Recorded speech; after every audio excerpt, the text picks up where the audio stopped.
everyone. Welcome back to the Keep Watching podcast, where we decide what to watch so you don't have to. I'm Sarah. And I'm James. And today we're going to be talking about Andor. So James, this is the 20th episode. How do you feel? Did you ever think we'd get this far? Yeah. Did you not? Once we started, yeah. But when we were first talking about it, I wasn't quite sure we were ever going to actually start. Oh, like once, yeah. Did I ever think we might never start? Yeah. But once we started, I thought, yeah. Yeah. How you doing after 20 episodes? It's good. I'm having fun. Still Okay, enjoying good. it. Okay, good. That's what I want to hear. I mean, it has given me a backlog of a lot of shows that I said I would keep watching, and it is hard to keep up sometimes, but, you know, this is good. That's How about true. you? I'm keeping up with them. Okay. And yeah, it's still fun. Nice. Probably because my shows are just better than yours, so. Oh, geez. I don't know that that's accurate. So you have to watch all these other shows that I bring. I think you're just pickier than I am. Or your shows have been shorter? I don't know. That might be true, too. That might also be true. So what did you get into this week? My household's been a little sick on and off for last week. So yeah. On top of doing a very long Survivor 43 podcast right, and being sick, Sarah and I decided to take 1 week off yes, from the podcast. So that's why this episode is going to be a little later than expected. Yeah, you put a lot of work in, and I just took a week off. I got it done and took a week off too. Well, We're good. I have a bunch of check-ins because I didn't even talk about shows I've been watching two weeks ago. Well, hit me with them. What have you been watching? All right. First of all, did you watch Survivor 43, episode 2? I did, yes. Okay, good. You're still watching. All right, good. It was a surprise 90-minute episode because of some scheduling weirdness that CBS did. Mm-hmm. And the last 30 minutes was great. It was got a little spicy. That extra 30 minutes was nice. So, yeah, got spicy. So, yeah, definitely keeping watching that. Nice. Are you still watching She-Hulk, Sarah? Of course, that show's so good. She-Hulk is still slapping. Mm-hmm. I've also been eating chickpea puffs, which is like Cheetos, but vegan, basically, with chopsticks. Have you been eating chopsticks? Nice. I have been doing that regularly. So, not just a good show, it has improved your life. Not many shows can say that. And Ghosts season 2 is out in the American version. The US version, yeah. American version, yeah. I have not watched it yet. In the first episode. Still good. Good. But just want to let people know. I want to say it's like Thursdays at 8:30 on CBS is the airtime. So maybe I can watch it on Fridays. Got it. Oh, yeah, if you're watching it online, you have to wait till Fridays on Paramount Plus, I guess it would be. Nice. And then, did you hear there's going to be a sequel? Oh, no, sorry, not a sequel. A prequel to Money Heist. There's a prequel? No, I had not heard It's called Berlin. Oh, you mean the sketchy guy? The guy you don't like through 4 episodes now? How far? Yeah, something like that. Okay. I've not gone back to that in a little while.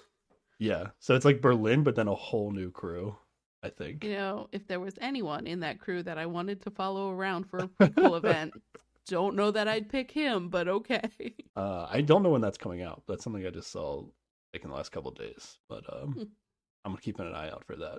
Okay. And then I finished the After Party. Nice. And I wanted to brag that I figured out the killer. You did better than I did. I didn't figure it out on my first way through. About halfway through the show, I had the killer. Unwavering? There was nothing that show threw at you that made you doubt yourself? There was some weird things that happened in halfway through.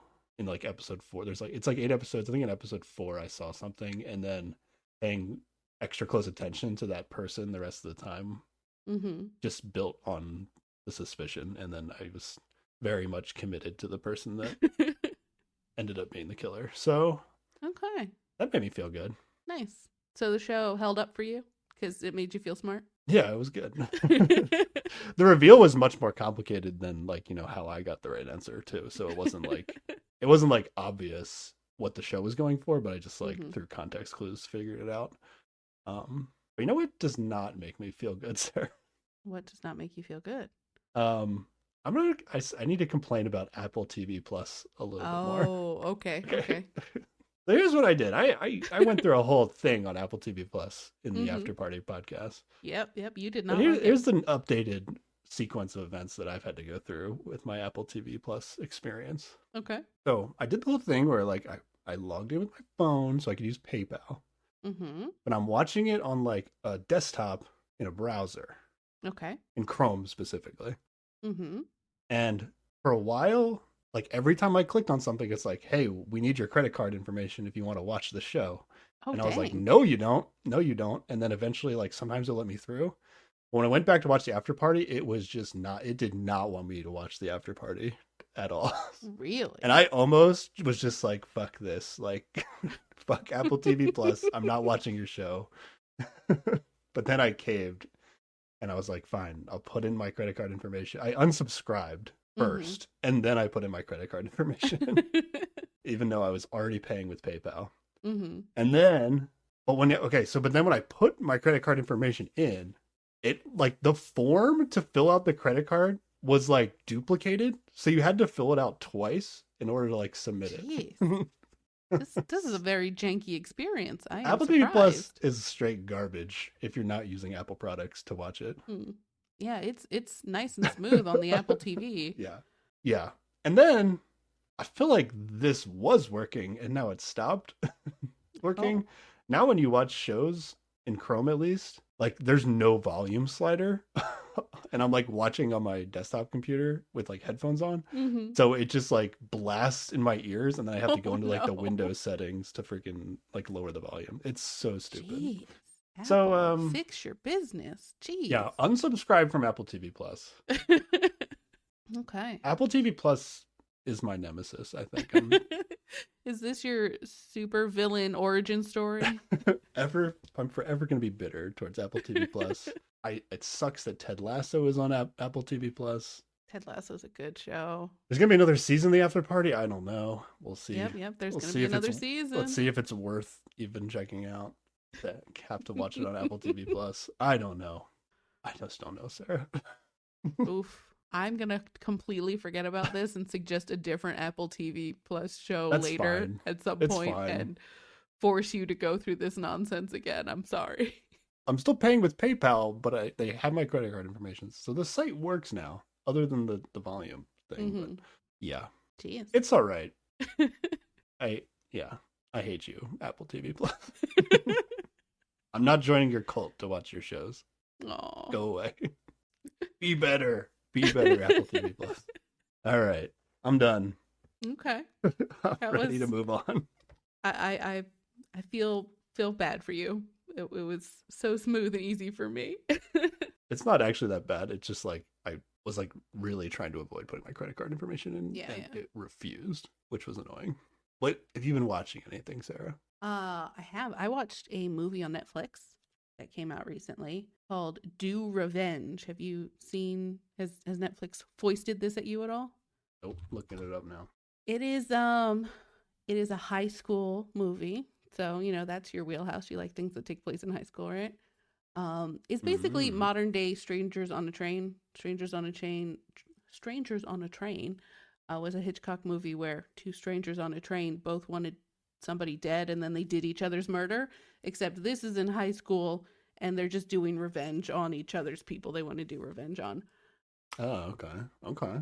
But it was pretty good, and it surprised me a number of times because like just out of there would be like normal music, like modern day pop music in it, and then out of nowhere it would just hit me with like a 90s jam, and I was like, well, this has transported me back to childhood. And it just surprised me every single time, but somehow it worked, and I recommend. It was a good show, a good movie if you like teen comedies.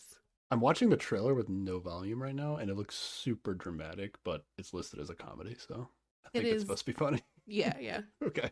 It definitely has like over the top ridiculous moments, but pretty good. Okay. I added it to my Netflix list. Why not? All right.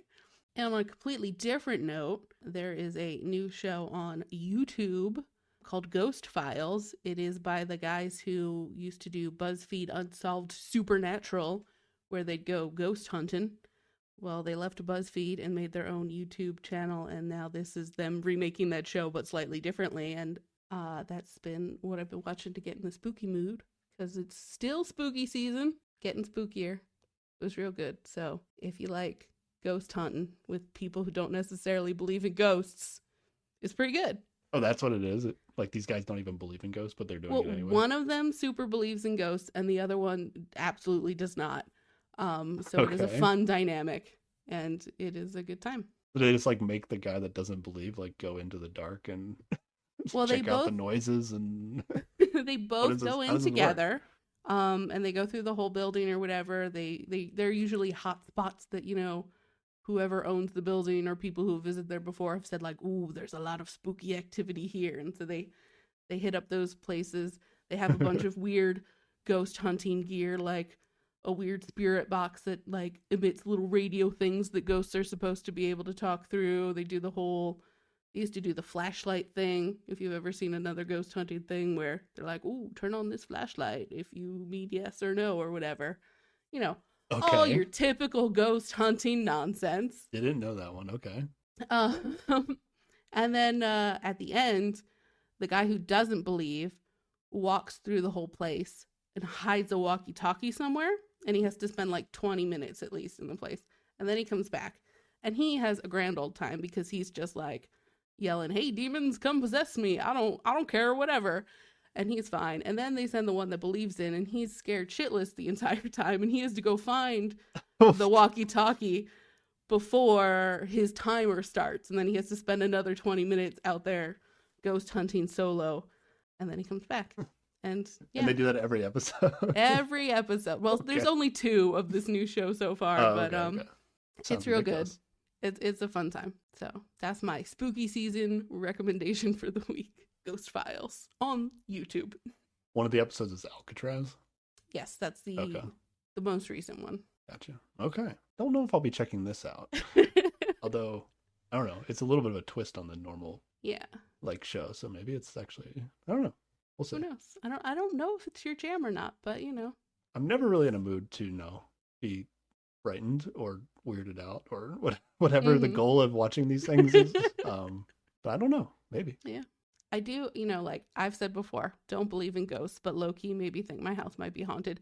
I was thinking the other day while watching the show that I'm glad I don't edit our podcasts, because if there ever was a spooky ghost whispering in my microphone, I don't want to find it. If you ever hear a spooky ghost message in my recording, just don't tell me. Just edit it out. That's all I ask. Okay. Still don't believe in ghosts, but still, just in case.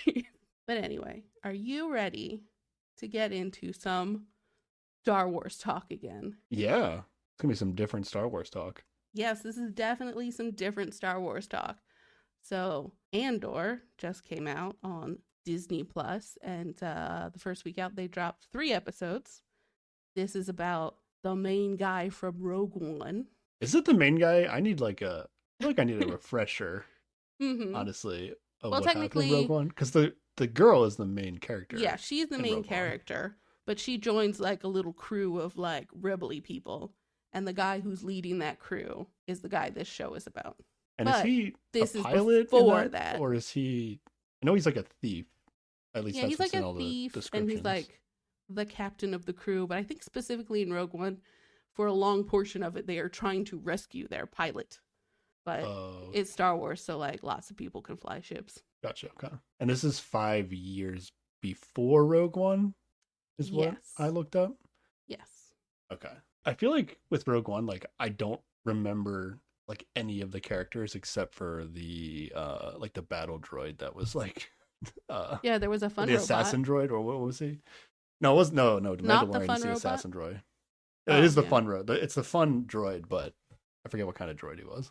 Yeah, I don't remember either. Yeah, but I feel like the droid is what I remember, and then like I found all the other characters to be like forgettable. And then they just randomly made a show about this guy Andor, and I was like, oh, I guess he was in that movie. So you did not really like Rogue One, right? Like I thought it was fine and interesting. I didn't think like the story that was told was like a really important story that needed to be told in the Star Wars universe. Like, oh, how did the rebels get the Death plans Star to the plans, Death yeah. Star. Yeah, like it was just like, oh, okay, the good guys have some information that might help them win. Like this is Yeah. a mechanic of the story that didn't need to be explained, but I guess they wanted to explain it. Okay. And then I did not like that like all the new characters just died at the end of the movie. I still enjoyed Rogue One. Okay. So we'll see. We'll see what All I right. think All after right. All right. this, right? Yeah. Yeah. Yeah. I gotta say, coming into this one, did not have the confidence of being like, yeah, James is gonna walk away saying he's gonna keep watching this. We'll see. Well, you picked a drama. Well, that's true. Yeah, that's already a risk you're taking when you make that Hmm. decision. Yep. Well, it was less. The goal was less. Find a show for James and more. I want to talk about this show. Yeah, So and it's recent. So, yeah. but there's 4 episodes out now, so the one more episode is released. Yes. There'll be 5 episodes out by the time we publish this episode, Correct. and I think it's gonna be 12 episodes total. Mm. Right? I don't know. I didn't look it up. I was waiting for your little rundown. Oh, okay. Here's my wiki. Ready? Okay. The show is a prequel to the Star Wars spin-off film Rogue One from Mhm. 2016. Okay. The series follows thief turned rebel spy Cassian Andor during the 5 years leading up to the events of the film. Boom. That's what we're Nice. watching. Yeah. Simple, straight to the point. Love it. And he was a guy that was in Rogue One. I thought there might have been more of a backstory to this guy, or maybe there's like, in like the Star Wars novels or whatever there is, maybe there's more information on this guy. I don't know. I almost like wasn't going to check this show out because I was just like, why is there a show about this guy? Like, I don't know what's interesting, but okay. Yeah, when I saw that the show was named Andor, I thought it was a planet, because they do have a lot of other planets that sound like that. So I had totally forgotten this man's name, but yeah, it's fine. Whatever. I also do not know if there is extra material on him or anything, but I think we're gonna find out. All right. So we're both pretty blind going into this then. I thought I was missing something maybe, but I guess not. All right. So you want to get into episode 1? Yes. So today we're talking about the first 3 episodes. Episode 1. Andor is walking in the rain towards a city. And I wrote the name of the city. Morlana 1. I think that's the planet. Oh, that might be the planet. Yeah. That might be the planet, yeah. So they put this like on the screen like you would if it was like a movie about Earth. But they don't have to put the Earth, they just put the city. And then they wrote Priox Morlana Corporate Zone. Is that like the name of the city? I don't know what that means. Yeah, I don't know that this has a city name proper. Like, there is a corporation that is basically running this planet, I think. Oh, so this or at entire least area is part like of a it. corporate zone. Okay. Yeah, so this is the corporate zone. So it's like a campus / work area for whatever, like mining job or scrapping or whatever is going on here. Or whatever. I don't know that we ever find out exactly what's going on Morlana 1, what the corporation is doing there. Okay. And then they threw BBY5. That is Star Wars years. So it's before the Battle of Yavin. 5 years. It's like BC Battle of Yavin, 5 or whatever. And the Battle of Yavin is the first is the end of A New Hope, basically. The end of A New Hope. Okay. Yeah. That's what I thought. When they blow up the first Death Star is the Battle of Yavin. Gotcha. Okay. That's how people knew this was 5 years before. I just knew that because I looked it up beforehand. But so I put together that that's what the BBY5 must have meant, but I didn't know what the BBY stood for. Okay. I'm caught up then. I'm ready to go. Okay. All right. This place starts off right. Ready? He's going to walk into a strip club. Well, like, first I just got to say, like, he's walking in the rain along this, like, long bridge to go to this city. And, like, it's dark and the music is moody. And it just instantly, for me, felt very, like, 80s serious sci-fi movie. Like Blade Runner or Blade Alien Runner, or Blade Aliens. Runner, like, yeah. And instantly I loved it. Just, like... I don't even know that I love Blade Runner that much, but I love that it seemed dark and upset and not like super fun time adventure Star Wars. While I love super fun time adventure Star Wars, there's been too much. And so the vibe was totally different and it made too me much happy. Fun and adventure. Yeah, I can only handle so much good time, you know? Get off my lawn. Get off my lawn. Exactly. Get off my space lawn. Make it rain. Okay. Yeah, I got that Blade Runner vibes right away too. But you were in right away when you got these Yeah. vibes. I was like, ooh, let's go. Okay.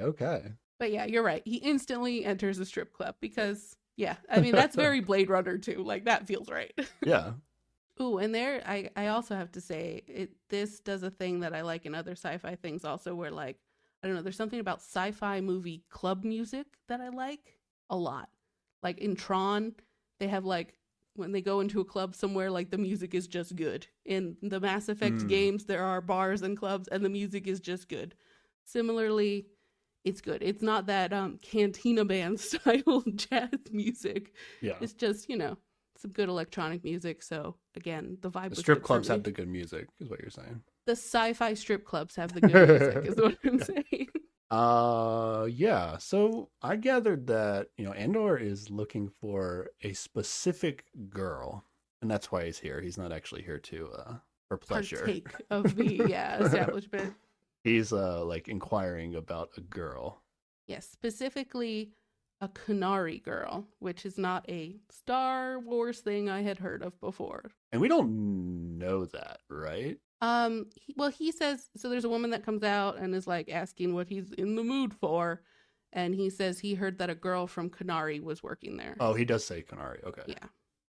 I didn't put that together. Ooh, also this woman has the best hair. It's big, poofy, curly 80s hair that's you like totally that hair? flat on top. Yeah. And there's another woman weird. there who has the same hair, so it's the uniform for this like establishment. The hostesses, yeah. It's great. It's silly and I loved it. So, can I just talk about my notes for a second on the show? Yeah, go for it.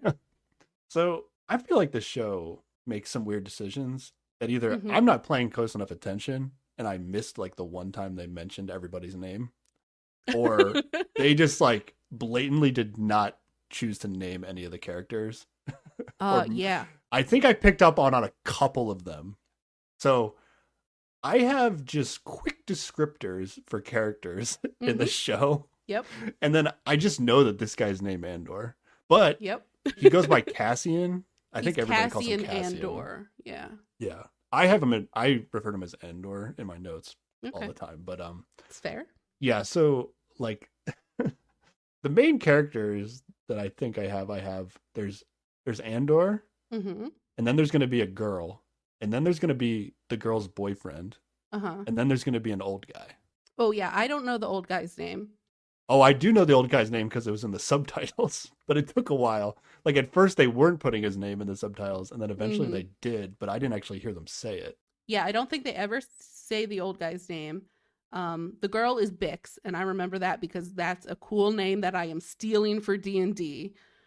And they eventually said the boyfriend's name too, but it wasn't until like episode 3. It's the lamest name in all of Star Wars. It's Tim with 2 M's, which I also know because of the subtitles. But like Tim with 2 M's, get a better Star Wars name. Yeah. In my notes though, these are the types of things I've been writing down. Well, also, then there is like the main antagonist, right? And I wrote him up as he's angry guy. Oh, no. For me, it was Lieutenant Stick Up His Butt. Okay. So, like, my notes are a little wonky as well. I just wrote angry guy for that guy. I think it was somewhere in the 3rd episode where I'm like, I gotta look this guy's name up. This takes too long to type. And then I finally figured it out. I'm pretty sure we never get his name. And I was like, okay, maybe this guy's going to be somebody. And that's why they haven't told us his name yet. But then I was like, I might not even know once they say this guy's name. I think they say his last name at some point. But his full name's in the credits of IMDb, so that's where I looked it up. I have his name as Angry Guy, and then eventually he gets a squad together. Then I started calling the squad Angry Squad. Nice. So that's if I refer to people. this is how I'm referring to people in the show as we go along. I love it. It's good. So yeah, Andor's looking for a girl, but whose name we also don't know. And it's not the girl that's going to be the girl that I'm referring to as the girl. Correct. So let's not get confused, listeners, about when I say the girl. We do find out that he says it's his sister that he's looking for. Yes, this is his sister, yeah. And the girl later that's going to be in the show is not his sister. Correct. He's presumably always going to be looking for his sister through the show. Oh, yeah, probably. Or it'll come up again. Maybe, I don't know. Okay, but he's going to find out that she's no longer at the strip club. And she left months ago, 1 month ago. It's not really clear. Yeah, basically no real chance of tracking her down from this establishment anymore. Yeah, he's looking for his sister. But then he also does a weird thing where he asks the woman like, "Oh, what's her name?" Like he doesn't even know what his sister's name is, or he's trying to find out the name that she's going by now. I Yeah. That Or was if this unclear. woman who worked here was even his sister. Like, Oh, maybe. I took it as he didn't even know her name, but yeah, you might be right. but also, yeah, he might not know what name she's going by now. Like, Yeah. he is going, like, there are flashbacks through this where we find out his name as a child that he used, which is similar but different. So, like, he's also going by a different name. But then also at this strip club, there's going to be like two jerk cop guys Yeah. that are They're like like giving him a corporate hard guards. time. Mm-hmm. Yeah. And then Endor's going to leave after he tried to like ignore them in the bar, but then the cop guys are going to like stalk him and follow him. Yeah. And then they're going to give him a hard time and be like, "Oh, you're not a somebody that's supposed to be here. You need It's to like, yeah, show you us your gotta show your ID." ID, and you better not have Yeah. parked across the bridge because then you're gonna have to pay a fee for getting towed. And they're basically Yeah. trying to shake him down. Yeah. I don't know if Andor has actually broken any laws, or even if he has, like, are these like really minor offenses that they really don't need to be going out of their way for? Like, I don't know really what's going on here. Yeah, I think they're just trying to screw with him. Like, they, for whatever, like, they get annoyed that he gets served first in the club, like, even though they've Oh, been there that's what it earlier. was. Yeah. So they're just like entitled assholes, you know? Even though he didn't even get served. Yeah, yeah, Like, exactly. he would have been, though, I guess. Yeah. Yeah. Their pride was hurt or something, and therefore they must go harass this man. Long story short, though, Andor is going to kick these guys' ass. Basically. Not just that, he, I think, accidentally kills the first one. He seems actually a little remorseful about it. And then the second guy, he ends up just shooting straight in the face with like no remorse whatsoever. I didn't get that. That was really confusing to me. It's like, oh, he was having like a normal, like, fist fight with the two guys, and then somehow he killed one of them by accident. And then when the second guy was like, "Oh, like, don't kill me. Let's just pretend this never happened." Well, not even let's pretend this never happened. It's like, we'll go into the station together and explain that it was an accident. It's like, no, why would he agree to that ever at all? Like, but he still didn't have to kill him necessarily. I don't know. eh. I don't know. I mean, I don't understand The dynamics at play. the dynamics of yeah. the, like, being a somebody, a low life or a poor person or whatever end we're supposed to be, in the Star Wars galaxy. So, and I think it's a safe assumption given information we get later that like he's likely to have a record of maybe that's gonna make things go worse for him. There's a lot of things probably at play that they don't exactly explain here, but he kills these two guys and then he runs away. Yeah. But yeah, he's able to just run away, gets on his ship, and leaves the planet, right? Like, entirely? Correct. Okay. He leaves the planet, but not the system, because the next place we're shown, the name is Ferrix, and it says it's in the Morlani system, which is... Yeah. I get a little lost like sometimes with these, like... Well, maybe it's not the same system, because the other place is Morlana 1, but it's the Morlani system. It's probably the same system. Yeah, I don't know. I get confused sometimes in these, like, sci-fi shows where it's, like, planets and cities I've never heard of, and, like... like, what city's on what planet, and, yeah. But I think I get it, yeah. That he left this planet, went to another planet. And then the rest of the first 3 episodes is going to take place on Ferrix, right? Well, every place where he is. There are... Where Andor is, yeah. There's cuts to other people, but... Right. Yeah. But on Ferrix, this is where we get introduced to the cute droid for the show, because it's not Star Wars if it doesn't have a cute droid. Yeah. What do you think about this droid, Sarah? He's kind of cute. They're kind of cute. I guess I can't gender a droid. Their name is B2 Emo, I guess. In the subtitles, at least, is what it said. But I just called it as B. Yeah, Andor just calls him B. He's scrunchable. I don't know, and so he can like make himself small to protect himself, and I think that's kind of cute. Yeah, he's like a garbage can accordion. yeah. That's red. Mm-hmm. You don't like him? Nah, I don't know. I don't think I do. Okay. So he has like the default like robot voice. Mm-hmm. Like almost like who's the really smart guy? C-3PO? No, in real life. Oh, Stephen Hawking. Stephen Hawking. He kind of has like the Stephen Hawking's voice, but then he's like buggy, so he has like a stutter. Yeah. I don't know. I He's find it old kind and of beat annoying up to listen to, honestly. Okay. compared to like all the other droids in the Star Wars universe that just like Mm-hmm. make beep noises. But this one like actually speaks English. Yeah. I don't know. I found it wasn't Okay. it's definitely not, but like probably the bottom of the barrel in terms of droids in the Star Wars universe, I think.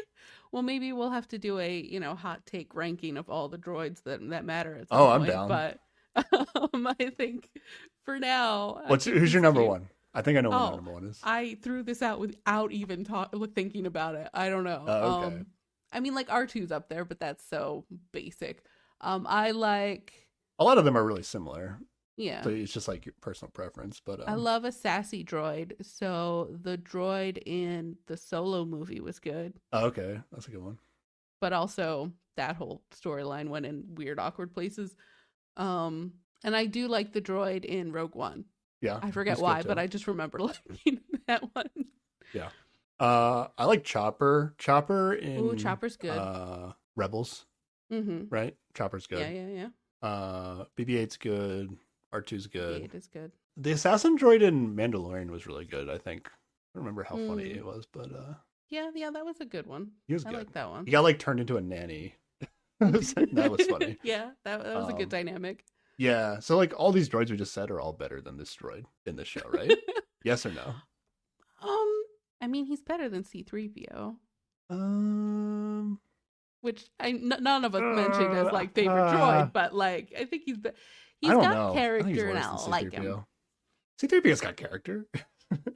Yeah, he's got character too, but I like B's character. There's something funny Okay. about like a little bit later, Andor asks him to lie for him, and he's like, "Okay, I have enough power, I could do it." It's like it's a weird equation of if he's powered up enough, he can do lies, Yeah, that which was is weird. a funny concept to me. Yeah, I think I'd still put C-3PO ahead of this guy, of this droid. But doesn't mean he's terrible. He's just, not the best. Well, there's a lot of competition. That's true, Yeah, there's a high bar. but he does this droid does serve as cute droid for this, so I'll give him that. I think I even like Lola better. Oh, Lola doesn't do anything except be evil for a little while. Yeah, but evil Lola was awesome. No, I'm gonna say B's better than Lola. Evil B could be incredible if that happens in this thing. Well, I mean, we'll just have to The see. voice might be great for Evil B. So this is going to end up being Andor's droid, right? Yes. Well, Slash I think his it's more his mom's mother droid? figures. Mother droid, figures yeah. droid, yeah. Yeah. But the droid gets to the ship that Andor's at, and Andor's sleeping. This looks like a broken down ship. Like this does not seem like a ship that he may have used the previous night. Oh, really? Okay. Yes. Okay. But Andor is asleep. Yes. And then this is weird, Sarah. Mm-hmm. What's weird? This gets weird. I mean, it's just a flashback. It's not that weird. It's a flashback, yeah. But the show really makes it seem like this is a dream because he's currently sleeping when they cut to this, right? Oh, I hadn't thought of it like that, I guess. It took me a while. Like when they went to it a second time, I was like, okay, this can't be a dream. This has to be a flashback. Mm-hmm. But like I was confused at first because Okay. when you show somebody sleeping and then you go like you cut, it's good. People are supposed to think that's a dream, right? Like I guess, yeah. I don't know. Except I didn't pick up on that, but I don't. Yeah. But yeah, they keep going back to this flashback repeatedly. And Yeah. each time, like not much really happens in the flashback. It's like very slow progress in this flashback, right? That's true. And also, like, they don't put any subtitles for what anybody's saying. That was Like, super weird too. Yeah, that like it's a group of children who seem to have been, I don't know if you don't know if they've crash landed here or been abandoned here, but they have built up their own little children's society in the woods, and whatever language they're speaking does not get translated for us. So you just kind of have to follow the vibe. Yeah. They feel like the Lost Boys in Peter Pan, Yeah. but they have girls too. Okay. And they're gonna be and they're gonna be speaking a language that we don't know. Mm-hmm. Canary language, right? And then Presumably. there's going to be no subtitles for the entire 3 episodes of this flashback. Correct. So we're just supposed to pick up on like the mannerisms of what they're saying. Well, For whatever reason, this was the decision they made. What we learn in this first flashback is there is a little girl calling a little boy Cassa. That's presumably Cassian, right? And presumably his sister. That seems reasonable. There's a little society of children who have no adults for whatever reason. And then there is a ship that kind of flies above and then crashes in the distance. So, I don't know that you needed too many words. Yeah, you don't really need it. I mean, I picked up that this is Andor in the flashback.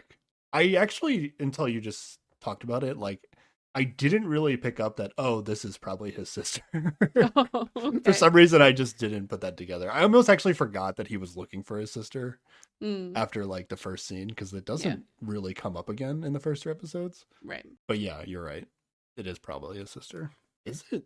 I don't know. We'll talk about that it later. has to be his sister. I didn't really keep track of any of these kids' faces except for Andor. So now that you're saying that, I don't even know which girl in the group. She was noticeably smaller than any of the other kids that, like, did anything, you know, that we really paid attention to. And she kept, like, trying to get him to stay with her while he wanted to go with the bigger kids later. So, like... okay. Gotcha. They felt connected in that way. Gotcha. Because there's another girl, too, who's, like, the leader of the group, and that's not his sister. I assume so. Okay. She's going to get dead, right? And presumably his sister's alive. It's okay. Well, okay. Who knows? But yeah. Yeah. So that's it. Kids in a jungle. A ship is crash landing. Kids are confused. Back to reality. Yes. Back to present time. Yeah. So Andor is now awake in this shell of a ship, and B wants to know where he was last night. We kind of figure out that Andor lives with someone named Marva, and maybe has a friend called Brasso who came looking for him the night before. Damn, you got these names. I mean, well, these are the names that were actually said in the show. Okay. So I had to latch on to them. Where's the rest of them? They don't say. The Marva is his mom. Seems or like something. his mom, right? At this point, yeah. And then the other guy's just his friend. Yeah, well... That's about to show up in the scene, right? Yeah. Mm-hmm. Presumably he's a friend. We just know that he came looking for him the night before. All right, and this is where Andor tells B to lie and be like, you haven't seen me today. You don't know where I was last night. And B's like, okay, I might have to charge up, but I can... That's 2 lies, but I can do it. Yeah. And I thought it was cute. So yeah, then this is weird again right away. So he goes to, like, the factory entrance or exit or whatever. Or something, to meet the buddy that was looking for him. Mm-hmm. And then his immediate thing is, like, I guess it's because he knows he just killed 2 guys. Is like, oh, he's basically just feeding his buddy, telling him, like, hey, if anybody asks, like, I was with you and we were doing this thing, basically like making an alibi. Right? Yeah. But he does it in a way where he, like, tells him the story of what they quote unquote did last night. And then Brazzo's just like, okay, yeah, sure. And then, like, picks up and adds to it. He's like, yeah, you had to apologize to me because you insulted me over, like, he's ready for this sort of exchange. Yeah, it seems like this happens all the time. Yeah. That's what this, honestly, that's what it, like, them having to invent alibis. But yeah, so this guy seems like his bro, his friend that he can rely on theoretically. Yeah. And then we're going to cut to I wrote some old guy in my notes, but this actually isn't the old guy that I mentioned in the beginning. Correct. We are back on Morlana 1 at the corporate security headquarters, and this is like the chief inspector or something. Yeah, some sort of like cop captain guy.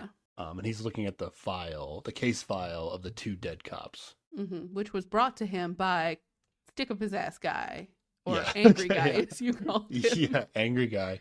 Angry Guy brought this file to the captain and was like, this is the most serious crime that's ever been committed in the history of the planet and maybe the entire galaxy.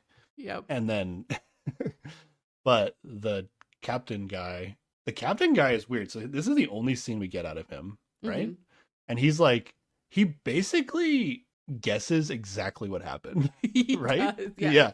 But he's like, oh, these 2 cops probably were messing with somebody and then got into a altercation and then got killed in the altercation. But we don't have time for this right now. Like, we're just going to pretend that this didn't happen. And yeah, like, ultimately it doesn't look good for them. Like, he says he knows one of the guys and he's like, that guy's an asshole. And, like, they were out doing shit they weren't supposed to. Like, they were supposed to be on duty, and they're in this, like, strip club brothel place. So, like, no, we can't have this. Just make up something. Yeah. He's like about was to an go to accident. some higher ups, and he's reporting on like crime rates, and he doesn't want to add this to whatever Yes. metrics that he's about to report. Mhm. So, yeah, basically just tells the angry guy, like, just sweep this under the rug. Don't worry about it. But the angry guy is not going to take this. Like, Yeah. Like, 'Cause I angry can't- guy looks so different from everyone else, even though they're wearing the same uniform, because he, like, got it tailored, like, and added shit to it because he's super proud of his job, and, like, everyone else around here does not, like, give much of a fuck. yeah. And so Yeah, we he's, should like, call him Angry personally Cop. insulted. There we go. We should call him Angry angry cop instead of angry guy. Cop. It's more Okay. clear that he's like a police officer. Yeah. I think his title might be deputy inspector, but Angry cop. I like angry cop is easier. Yeah. Although there's going to be a cop later who might be, I don't know if he's equally angry, but he's way more aggressive. Yeah. He's going to be part of the whole angry cop squad, though. Yeah, So. yeah. There's a whole bunch of them. But right now, it seems like angry cop is the only guy that cares about the rules, and he's being told to sweep this under the rug, which does not look like he is happy about. Yeah. And then we cut to Andor, and he's going to be visiting a woman at a pawn shop / I think it's scrap like a yard. scrap yard. Yeah, yeah. Something like that. And it seemed like she was making speeders. Or Is that correct? dismantling them, or repairing them, or Yeah, who something knows. with speeders, I think. But yeah, her name is Bix, which he Bix, actually yeah. says at some point, and is cool. And I'm going to steal for D&D at some point. It took me at least until episode 2 to get her name, but that is her name. And they seem to have a history with each other. Maybe they don't like each other that much. There's going to be a theme where, like, Andor, I don't think Andor has any friends, like actual friends. Everybody that he knows, like, No, I think Either, Bresso's his friend. like, like they're he's screwed them over, or he's borrowed money from them, or like Andor's doesn't have I think he has regular positive friends. interactions with people. I just think they all think he's a piece of shit. Like, Okay. they could be friends and also think he's kind of a garbage person. So they seem to have some sort of beef. But basically, Andor is saying that he has something to sell. And she apparently knows a guy that He buys knows a guy who things. likes to buy stuff. Yeah. But they don't talk specifics here, right? So it's really Right. weird. He does not want to tell her exactly what it is, but he's like, this guy's definitely gonna want it. So he's like, you gotta call him right now. But she has a schedule. She's like, I don't have enough stuff. It's weird. But he, like, ultimately convinces her because he won't stop arguing with her. I don't know. Oh no, he does actually eventually tell her what it is. It's He says some words. I wrote this down, not that it is meaningless to me, but it's untraceable NS9 Starpath unit. So whatever that is very valuable, and she is angry because she thinks he was, like, hiding it from her and could have sold it earlier or something. And so there is a little bit of an argument, but ultimately she says she's going to go call the guy. So he gets what he wants from her. Yes. Oh, wait, but here's where we first see Tim. I'm sorry, I have to complain about Tim. Tim is my kite man of this show. Well, Tim sucks. Yeah, Tim is the front desk guy. Don't compare it to Kite Man. Kite Man's way better than this guy.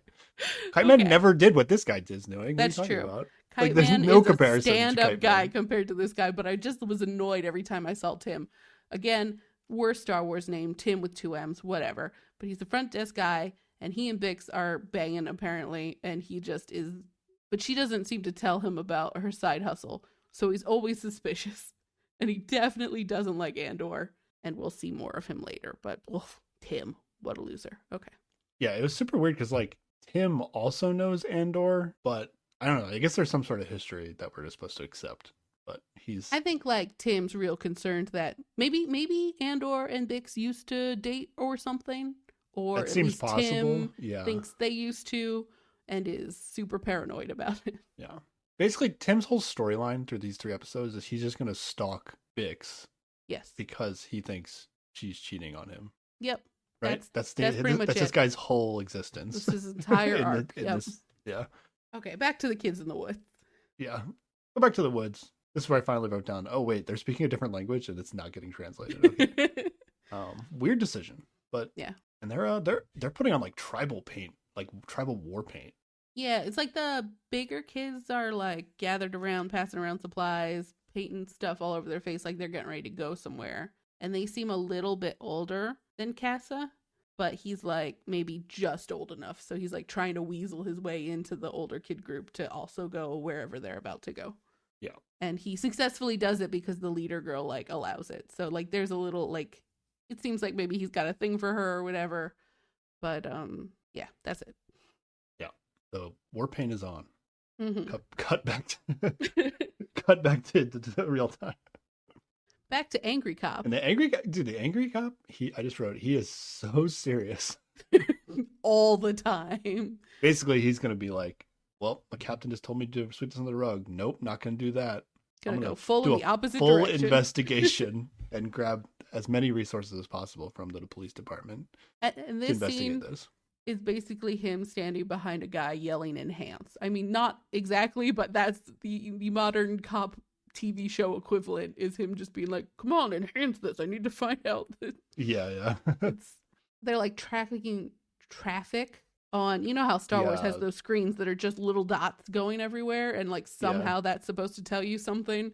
That's what they're looking at, and it makes that sense. Screen was weird. It was like they had to make like a graphic that was like shittier than the graphics used in like the original Star Wars. Yeah, the original movies or something. Because it was like, it looked like, I don't know, like an old like Mac computer or something. It looked like really bad. Yeah, like it was a really bad computer with like just like little blips, and that was supposed to mean something that it was like space traffic, or right? Yeah, like ship traffic. Yeah, it looked weird. It looked like it couldn't possibly be what they were referring to. Yes. But but Star Wars stuff, so whatever. But yeah, basically they see a ship that looks suspicious, and he yells at this guy until he goes through every single frame of all of the traffic for the night to find more information. He's like, yeah, stay up all night, just do this. Even though Captain said not to.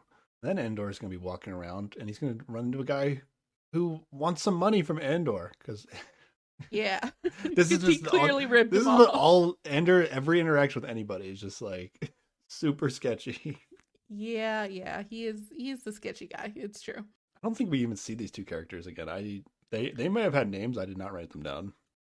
They might have had names, but they didn't matter. I think it was just supposed to establish that Andor is like in debt to people. Yeah, basically. And like maybe Loki has been scamming some people. I'm not sure. Yeah, I think so. I'm not sure. That's unclear. Mm-hmm. And then Bix is going to leave the workshop all of a sudden, and the boyfriend's gonna be like, yo, I'm following you. Yep. But he didn't say it to her. He's just doing it. But then, in true Tim fashion, he bumps into somebody and loses her. So, that's a Tim move right there. Yeah. He can't even follow her appropriately.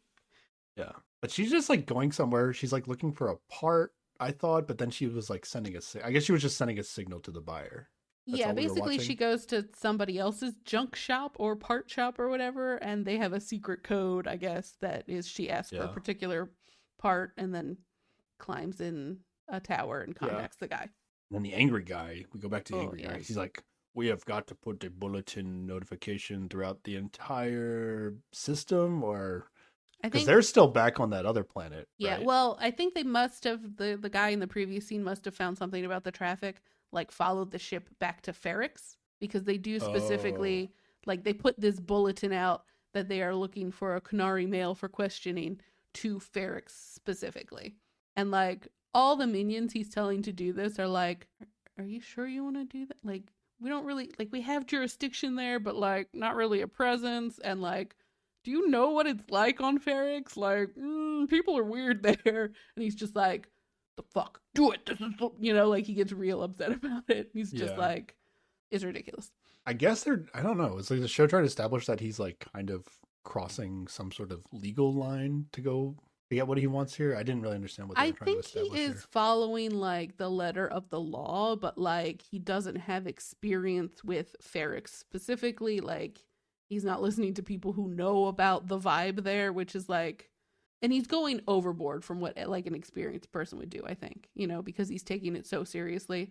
Like anybody else would be like, well, this like trying to find a Kunari guy is like a needle in a haystack or something, because like there just aren't any records of any Yeah. Kunari people. So like it's basically a dead end, but he insists on sending this bulletin out that they're looking for someone. Yeah. So. The bulletin is Canary human men wanted for questioning. Now, Sarah, why specifically men? Because they do have a witness from the strip club that said a guy with dark features was looking for a Kunari woman who he said was his sister. That's And before why. they put out this bulletin, though? I don't know. Yeah. They when we first have the shot with his boss, they're going through the evidence and there's like, were there any witnesses? No, but like at the club they were at beforehand, somebody said whatever. Like they had that much talked about earlier.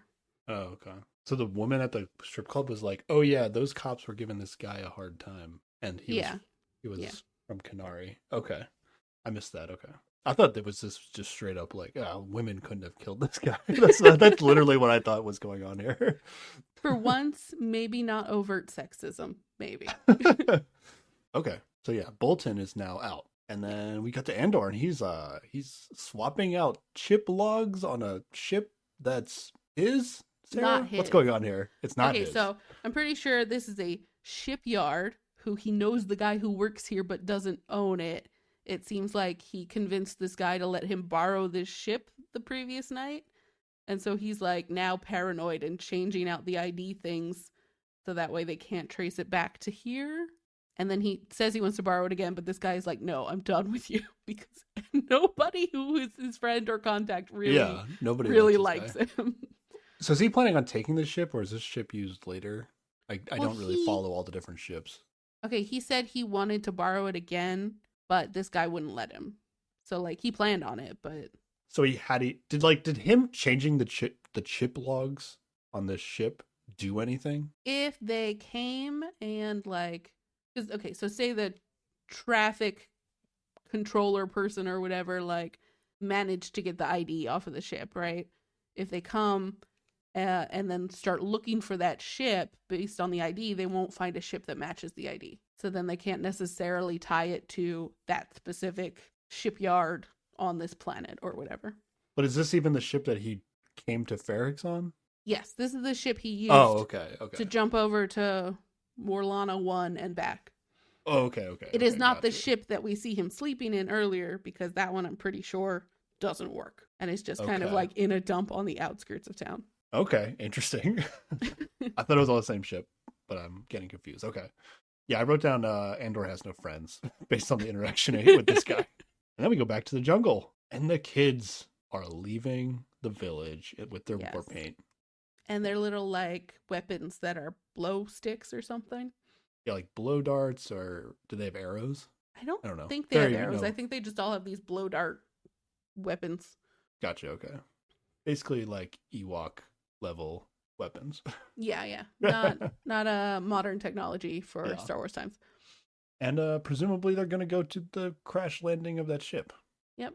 And the little kid that's been called Casa is going with them, and the little girl tries to stop him, but he goes anyway. Yeah. And that's the end of episode 1, Sarah. That's episode 1. You ready for episode 2? No, hold on. Okay. So Sarah, if you watched episode 1 of the show. Yes. I was like, hey, Sarah, tell me what this show's about. Uh-huh. This show is about a guy trying to not get caught for some murder he did. Okay. And I would presume that the rest of the show would be him trying to find his sister. That is what I would assume if I knew nothing else about. Yeah, I totally forgot about the sister thing, actually, yeah. I wrote in my notes, wow, nothing happened. That's what I wrote. Yeah, it's mostly he killed some guys and then went around trying to like cover his tracks / figure out a way out of here is pretty much it. Which is why I was like, we have to talk about more than episode 1. Yeah, I wrote down, I think super underwhelming episode 1. I wrote down, I would stop now.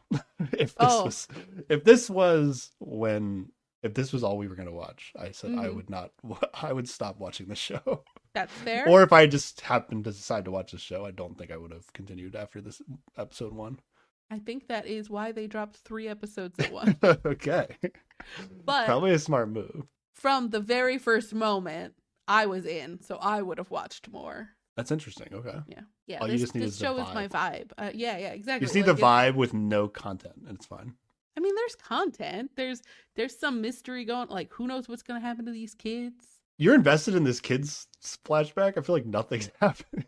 Well, given the fact that he's looking for his sister, there is something that's gonna happen in this flashback that separates him from her, and I want to know what that is. I'm in on the sister sideline or side story. You know. Yeah, I guess for me, there's like just in this episode, like okay, there's nothing. Obviously, there's nothing funny about this show, right? It's not. It's not like getting through with laughs. Right. And so far, it's a story about a random guy, a random nobody guy, yeah, who murdered 2 cops, and he's looking for his sister. That's the show. Yeah. Like that I don't know. That does not. Oh, for me, I'm like, yeah, let's go. Okay. That sounds great. That does nothing for me. But there's also a lot of like world what am I building rooting that for in the happens. show? Who am I? You're rooting for him to find his sister. Because honestly, those cops were assholes. Like they were trying to shake him down. They were being dicks. Things got out of hand. And also the greater context of Star Wars, you know, they're like basically like so this corporation is either part of the Empire or like a subcontractor for the Empire. Like they're not the good guys. Yeah. And like I also know too much about Star Wars where it's like any of these sort of corporate entities under the Empire are like absolutely horrible to the planets and the people that they inhabit, right? Like on other planets they're capturing and selling Wookiees as slaves. On other planets they're capturing native peoples and selling them to huts for food. Like it's never a good time when the Empire shows up for, you know, to start a business on your planet. So I'm fine with him killing those 2 cops. Yeah, I'm fine with it. But to me, this is just like, you know, it's just a thing that happens in the Star Wars universe. Nothing about this character so far makes him interesting. I think the world around him was built interestingly. You know, like there was a lot of world building and vibe building between like these 2 planets so far. And he is sort of a scrappy, like underdog, I don't know. What's the word I'm looking for? He is a sketchy character, yes, but like there's some hints of lovableness that are probably gonna pop out later. Like I have faith that he's gonna be interesting. All right, let's keep going. Maybe he's gonna get maybe it's gonna get better. Okay. In episode 2, let's do episode 2. Okay, episode 2. We're back with the kids from the beginning, and the group of older kids are moving through the forest, presumably to the crashed ship. And they come out to like this big clearing, and you see that there's this huge abandoned strip mine. Yeah. It's like a Grand Canyon. Oh yeah, it is huge. And like the equipment is all like rusted out and old, so like this has happened a long time ago. And you basically get that the Empire probably fucked over this planet too. Like that's pretty much all you get from this flashback. Good times were not had. Yeah, I feel like you have to be kind of tuned in.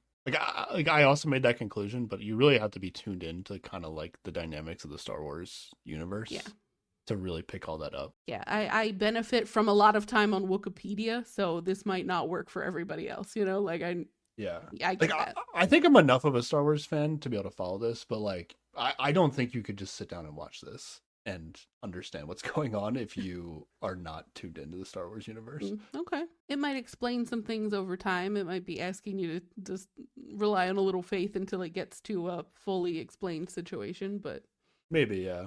I guess if you're just into sci-fi, but for some reason I've never watched Star Wars, maybe you could roll with it. Yeah. But yeah, I'm on the same page right now. Okay. Now we cut back to present time, and the boyfriend is still very suspicious of the girl. There is one thing before we talk shit on Tim some more. Okay. I just like that. You know how towns have like churches with bells in them, and then like in the morning they will ring, and in the evening they will ring. Well, on Ferrix, it's some dude with a giant hammer in a tower that's just banging on a big slab of metal. Which just makes it's me like giggle. It's like he's like an anvil or like a giant anvil, and he's like a blacksmith with hammers. Yeah, but he's like making different tones on it. Like it's the end of the day song that I come up here in this tower and play. Every day. It different? Was it different during each? I thought it was just like the morning every time. No, I think this is specifically the evening because Okay. Bix is like closing shop up for the day. Oh, it's probably like the end of the work hour. Okay. Yeah. Gotcha. Yeah, I didn't write that down, but it's like, yeah, it's part of the like artsiness. Yeah, it's the weird world building that I like. Yeah.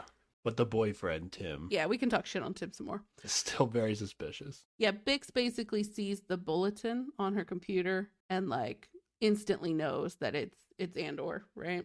Mm-hmm. But she's trying to hide it from Tim and is just like, "Oh, I gotta go, bye." But he wants to go out for the night, and she's like, "No, goodbye." So he has to follow her some more. Yeah, he like logs onto her computer to see what she was looking at, basically. And Yeah. then it's like, oh, you looked at this bulletin. And then somehow, I think he also knows that this is Andor. Right? Yes. Yeah. Yeah. Somehow he's privy to this Canary information, Mm-hmm. which I think we find out later. Yeah, it's Bix's fault. She told him. Then we're going to cut to Andor's going to an old woman's house. And this is Marva. Seems like his mom Yeah. right now.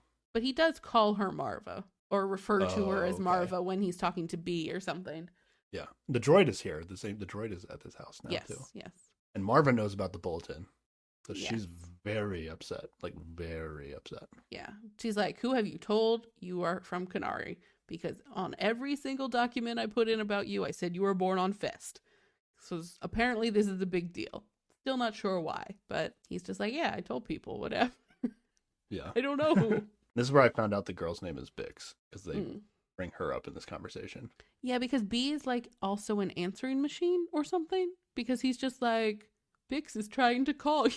Oh, your, okay. your comm link isn't working." And I'm like, why is this Yeah. droid an answering machine? But okay. I think it's his primary function, Oh, right? maybe. Like, he looks like a garbage can, but I don't think he, like, picks anything up. Yeah, I don't think he's actually a garbage can. Like, he shocks, like, some sort of creature in the show, so he has a little, like, R2-D2 shock thing. Mm-hmm. But he doesn't really have, like, arms, but maybe he could have, like, R2-D2 Or arm. like little things that pop out to Yeah. do specific Maybe he has tests. those Maybe. things, too. But this droid doesn't look like it really does anything other than receive. It's Yeah. basically just a phone and an answering machine. Yeah. But so after having a little fight with Marva about who he may or may not have told that he was Canary, he rushes out and he meets Bix at a pub. And she tells him about the bulletin, which he already heard from Marva. And then they talk a bit about the buyer, and the buyer's going to come in the morning. But meanwhile, freaking Tim is in the pub and watching them, Yeah, and stalking obviously her. getting the wrong idea. Yeah, he's mad Joe. Mm-hmm. Mad Joe. Yeah, there's a moment that Andor like puts his hand on her hand, and he's like, "I'm really grateful for you," but from Tim's point of view, that looks like flirting. Yeah, and this totally justifies his actions the rest of the show. Oh, yeah, because immediately after that, he goes and he walks up to what looks like a public phone, and you can put two and two together. It's a public text messaging Yeah, I don't know what it is. phone. He doesn't actually call anybody. He just text messages Yeah, the police. yep. Turns in a tip about Andor. So like, yeah, look at the emotional maturity on this guy. Good job. So they cut to the angry guy who's like receiving this text message, basically, or like whatever. Yeah. And then this is when the girl from the strip club came in, and they got like, I guess in the text message he like sent a 3-dimensional picture of Andor's face. I think he just said like his name and and then like they where pulled he it up. was, and then like because Andor has a record, so they have okay. his like mugshot in there basically. Because they do read out his record is he was taken in for insurrection, destruction of imperial property, and assault on an imperial soldier. So yeah, that's his record. Gotcha. And this is where I put together like, oh, the girl from the strip club would be able to confirm that that's his face. Yeah. Flat hair lady returns. That like those two things together to me made it seem like okay, this Andor does seem suspicious now that we have a tip and it matches the description. Right. But I didn't realize earlier that they also were already using the strip club information. Yeah. So Andor is basically, he's been got. Yep. Right now. Well, he's been identified. Meanwhile, though, the girl. Yeah, Bix shows up at Tim's house, presumably to bone. Tim does not Yes, deserve that's this. what I wrote. They just she just showed up to have sex, I think is what happened. Yeah. She spends the night. Tim does not deserve this. Dumb Tim. Don't like Tim. And that's all this scene is. Yeah, because this isn't even gonna help like ease his Oh yeah, he's still suspicions being either. Yeah, like super he has weird. he's like full on still stalking and Hmm. investigating. Yeah. Like this doesn't happen until later, but she wakes up in the morning and he's just sitting there staring at her. Tim is the worst. Yeah. But anyway, now that angry cop has a person to go after, he gets I wrote Scottish sergeant because the guy's got a Yeah. Scottish accent. I Yeah, don't who know is what this that guy? means in Star Wars world, but basically I think he's found his soulmate because this guy's just like, yeah, of course we have to deal with this. This guy killed some of our own. Yes, like they are vibing on a douche cop level, and they're gonna get a squad together to go and get Andor. I like the almost like silly intensity of this this Yes. sergeant guy they bring in. Also, have no idea what his name is. I have no idea what this guy's name is. Nope. Nope. But they're gonna form the angry cop squad, Mhm. basically. And they are It's gonna be pumped. like 12 to 14 cops, basically, something like that. I don't know that the others are as righteously indignant at the situation. They might just be doing their jobs, but their leaders are super pumped for justice. Then Andor's gonna be looking at a thing on his ship, and presumably this is the thing he wants to sell. Yes, it That's is what I a wrote. square thing that looks like it belongs on the Death Star or somewhere. You know, it's got Yeah, it's that like aesthetic. painted with that like glossy black Mm-hmm. that like you associate Is with Darth Vader in a cube? Yeah, basically, yeah, that's what it looks like. And then we get another flashback. Yeah, and then I just wrote they arrive at the crash site of the ship, and that's the end of the flashback. Pretty much it. I can't believe these flashbacks there. Like, it's just paced out. There, if they were all clumped together, it'd be like super fast. yeah, it's like a 5, maybe 10-minute flashback that is parsed out through the course of 3 episodes. Yeah. And usually the episode is what, like 35 minutes if you don't Yeah. count the closing credits or whatever. Yeah. Yeah. Approximately. That's crazy how much they stretched out this flashback. They are setting a mood, you know? I'm here for I it. guess. I mean, my issue is like I'm like, okay, why am I invested in this flashback? Like, where is this going? And then it gets there eventually, but like, I don't know.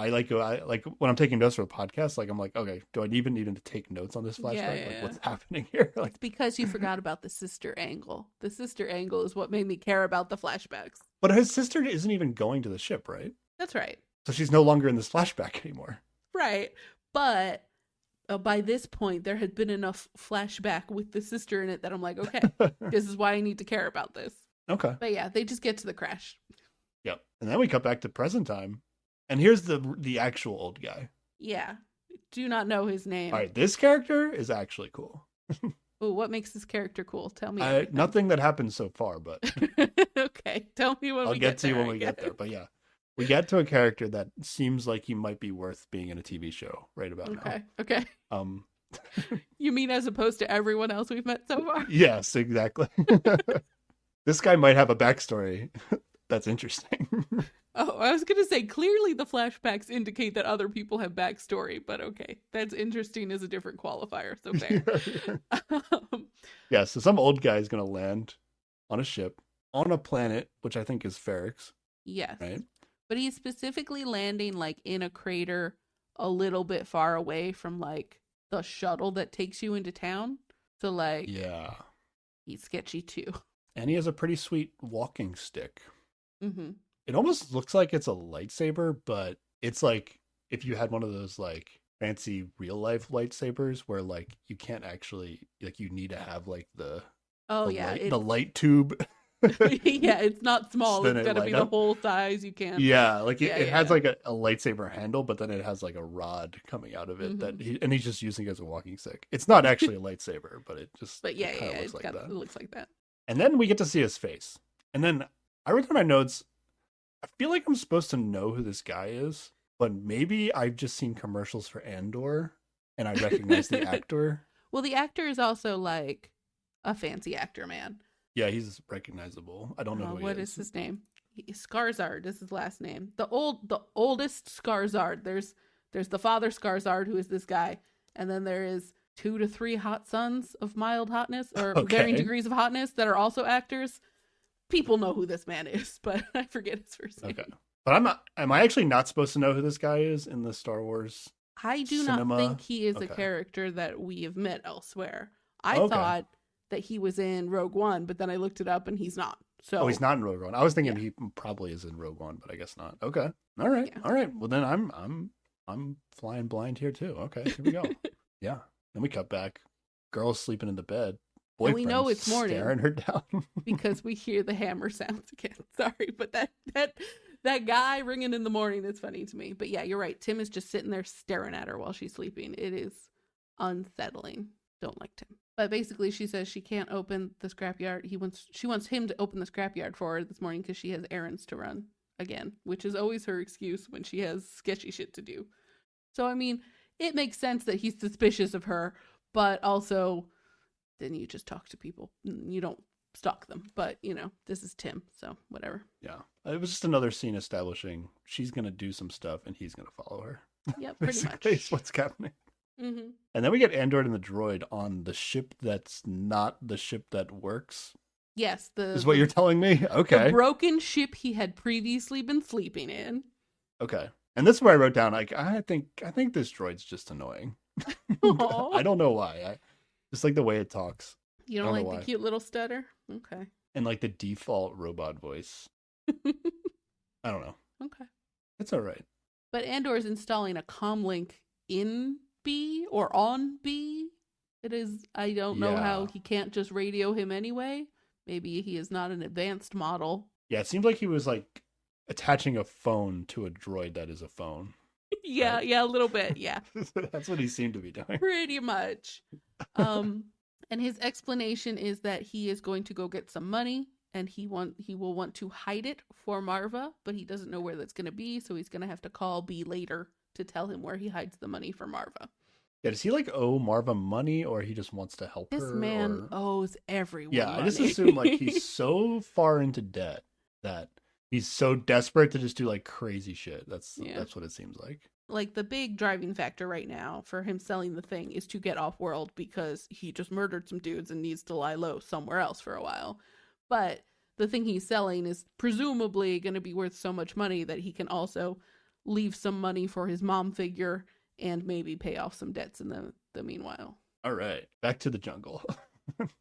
Something's going to happen now, though. Yes. In this jungle scene, right? Yes, the leader girl is going to go towards the ship while the rest of the kids are kind of lined up at the tree line around it. And she's going to be approaching some dead bodies, presumably. This was so weird. I was so confused by this. And she starts like poking them with a stick, like Yubba Yubba Ewok style. And then, well, just checking if they're really dead or not. And then they don't move. And they're like, okay, these guys are dead. And then they just like get up. Yeah, she moves on to nudge a different one, random. And in the background, like this other one wakes up. So yeah. These guys that crash landed on the ship, they look like humans, but they just have yellow skin. Yeah, I wasn't sure if that was because they are a Star Wars race of people who have yellow skin, or if there was some sort of like whatever caused the chemical ship to accident crash on the ship. Yeah. Yeah, had some sort of gas situation because they all had like masks on, like breathing masks. Yeah, that was weird. I was confused by that too. And are they like zombies? Like I was really confused by what just happened. I think just that one wasn't fully dead, and then. But there were two of them that were like knocked out, and then they both got up at the same time. It was really weird. No, there was just one that got up. Oh, really? Okay. Yeah, it was just the one behind her. Okay. But yeah, he shot her, and then all the kids start shooting blow darts at this. Yeah. This Which guy does and kill he's got him eventually. A whole bunch sticking out of him. It took a lot to take him down. But yeah, then all the kids swarm this leader girl, and it doesn't look good. And they pick her up and carry her away. And they're like, Rufio! Yeah, that's a good movie. Yeah. Exactly that. That is what happened. Basically, that's the scene. Although, at the very end, while the kids are carrying her away, Castle looks back at the ship. So, who knows what he's up to. But then we go back to the present, and Andor, he's gonna go walk up to some dude behind a glass. It's like a kiosk window or something. Yeah. I did not know how to describe this situation. Through whatever they're talking about, we basically find out, the audience gets to find out that Kenari is on the middle rim. Yes. Right? Mm-hmm. Of the galaxy. and it was abandoned after an Imperial mining disaster, and the planet is considered toxic. And everyone died. Or at least that's what the official report says. Yes. Okay, considered toxic. Okay, yeah. So yeah, I think you're right. The yellow skin thing is probably a toxic thing. I like that angle better than they're Yeah, just but yellow people. but like it seemed like there was something happening inside the ship that was toxic and not like the planet. But I don't know. Yeah. I don't know. Okay. Unclear, but That's sure. an interesting mystery, especially if it's zombie toxin. I don't think it's zombie toxin. I think that guy just wasn't fully dead. Okay. But basically, Andor's gonna like make a deal with this guy to do a trip to Tasser. But Yes. this is like he never actually goes on this trip, right? I was a little confused. Like this is like his escape plan, but he never doesn't actually have to use this escape plan by the end of episode 3. Yeah, basically, because they agree on a price, and he's like, "I'll be back in an hour. Be ready." So like he plans on selling this thing and then getting on this ship. Yeah, this is a little bit of just like an information dump scene. Yeah, it's a and way they made to up this excuse us, to like, oh, here's this plan that doesn't actually matter. Okay, gotcha. Well, okay. it's just I think it's just an excuse to tell us the background of Kunari and the mining disaster. Really is. Yeah, is and the other stuff point. is just like, oh, how do we justify this conversation? Yeah, why would he be talking to anyone? Yeah, okay. And then there's this there's gonna be a super serious meeting with the angry guys, cop squad. They are in hyperspace on their way to the planet, and the angry Scotsman guy is like giving them a briefing, like, yeah, we're gonna go to this planet and watch out for the people who live there, whatever. And then he turns it over to head angry cop for a motivational speech. It's not motivational at all. It's a real bad speech. I actually wasn't sure like how I was supposed to feel about it. Like it seemed like it was a garbage speech, but I wasn't sure. Oh, 100% garbage. Okay. The soldiers are not impressed, but okay. Angry Scotsman pretends to be for the sake of angry cop's pride or something, I guess. Or just because he vibes with him so very much. What was the point of this scene? I was like, okay, this guy seems like he's gonna be like the villain of the show. I don't know. But why are we making him seem like shitty in this moment? I don't know. I didn't really get it. We're supposed to see that he does not have like field experience like this. Like he's not necessarily actually a good leader or anything, Okay. He's just really passionate about being a cop in the Empire? I guess. Okay. But not in a way that really convinces anyone else. I could not get a read on this guy. All right. And then the old guy is on a train ship now. It's like a train, but it's flying. It's like a shuttle from the parking lot to town is basically what it is. And it's gonna fly over a city. And I think that city is where I got confused. He's going to the town that Andor is still on Ferrix. Yes. Yeah. And this guy is also going to the same town on Ferrix. Yes. Okay. I got all confused by this. I'm going to go to Tassar conversation that ends up not even mattering. Right. Yeah. Okay. And then we get a big music swell, and dramatically we see Andor walking through the street, determined. Yeah. And that's a shot from like, I think the cover of the show, like him walking through the scrapyard or whatever. Yep. That did look cool. Yeah. Mm-hmm. End of episode 2. Episode 2. Okay. Okay, episode 2, would you continue watching at this point? Sarah, if I asked you now after 2 episodes, and you had to tell somebody what the show is about, yeah, what would you tell them the show without the context of everything? It'd be like, there's a guy who kills some cops, he's looking for his sister, and he's trying to get off planet to avoid getting arrested for killing those cops, and then he'll continue looking for his sister. That's what I would say the show is about. And don't forget, there's another girl who's not cheating on her boyfriend, but the boyfriend thinks she is. Oh yeah, the end of this description would be like, there's this asshole Tim. He's the worst. Okay. He does not deserve to have a girlfriend. Yeah, that's pretty much it. I still feel like we don't have a TV show yet, but okay. Let's keep going. Maybe something will happen. We got a 3rd episode that'll maybe bring it together. I wrote down still nothing really happened. Will something happen in this show? I have to watch to find out to see if something's going to happen in the show. See, what at first made you think you weren't going to watch it has now, the same feeling has evolved and now you must continue watching it. I think they knew what they were doing. Well, I had to watch the third episode, so let's see how I feel after the third episode. Okay, that'll be our real deciding moment, I think. Oh, this show. Let's go. Okay, episode 3. We start with a flashback again, and Casa is entering this ship. He finds more bodies, and he nudges them, but no one shoots him. This is Jungle Kid Andor, right? Yeah. I'm not lost. Okay, here, yeah. Oh, yeah, I just keep calling him Casa, because in the flashback, they called him Casa. He's climbing into the ship by himself. He's like not like his lost boyfriends aren't following him. Yeah, they all carried the body of their leader back to their settlement or something. And then there's more yellow-skinned people Mm-hmm. inside the ship. Yes. But there isn't any like evidence of like some like toxic leak or anything. I don't know. This is weird. It's unclear. I thought these dead bodies were gonna like spring up and fight. He was gonna have to fight them or something. That's honestly what I thought was gonna happen in this scene. No, instead he just gets scared by his reflection or angry Yeah, at his what reflection. the hell was this? It feels like it's the first time he's seen his own face. His village literally lives next to a river. Like he's never looked in the water before. Yeah, I don't know. I think okay, so here like is probably what happened, right? He gets into this room of this ship. It's full of Empire gear.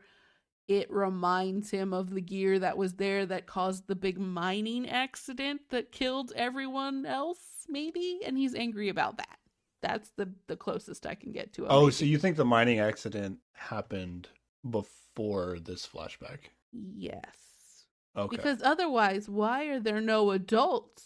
Oh, you think it killed all the adults? Okay, that Yeah, makes sense. I don't think this is normally how society on this planet was, just children in the woods. I think there were adults at some point, but they were all in the mines and died or something. Okay. I think that makes more sense than what I was thinking. I was thinking like, I was just like, okay, whatever reason, this planet has lost boy villages.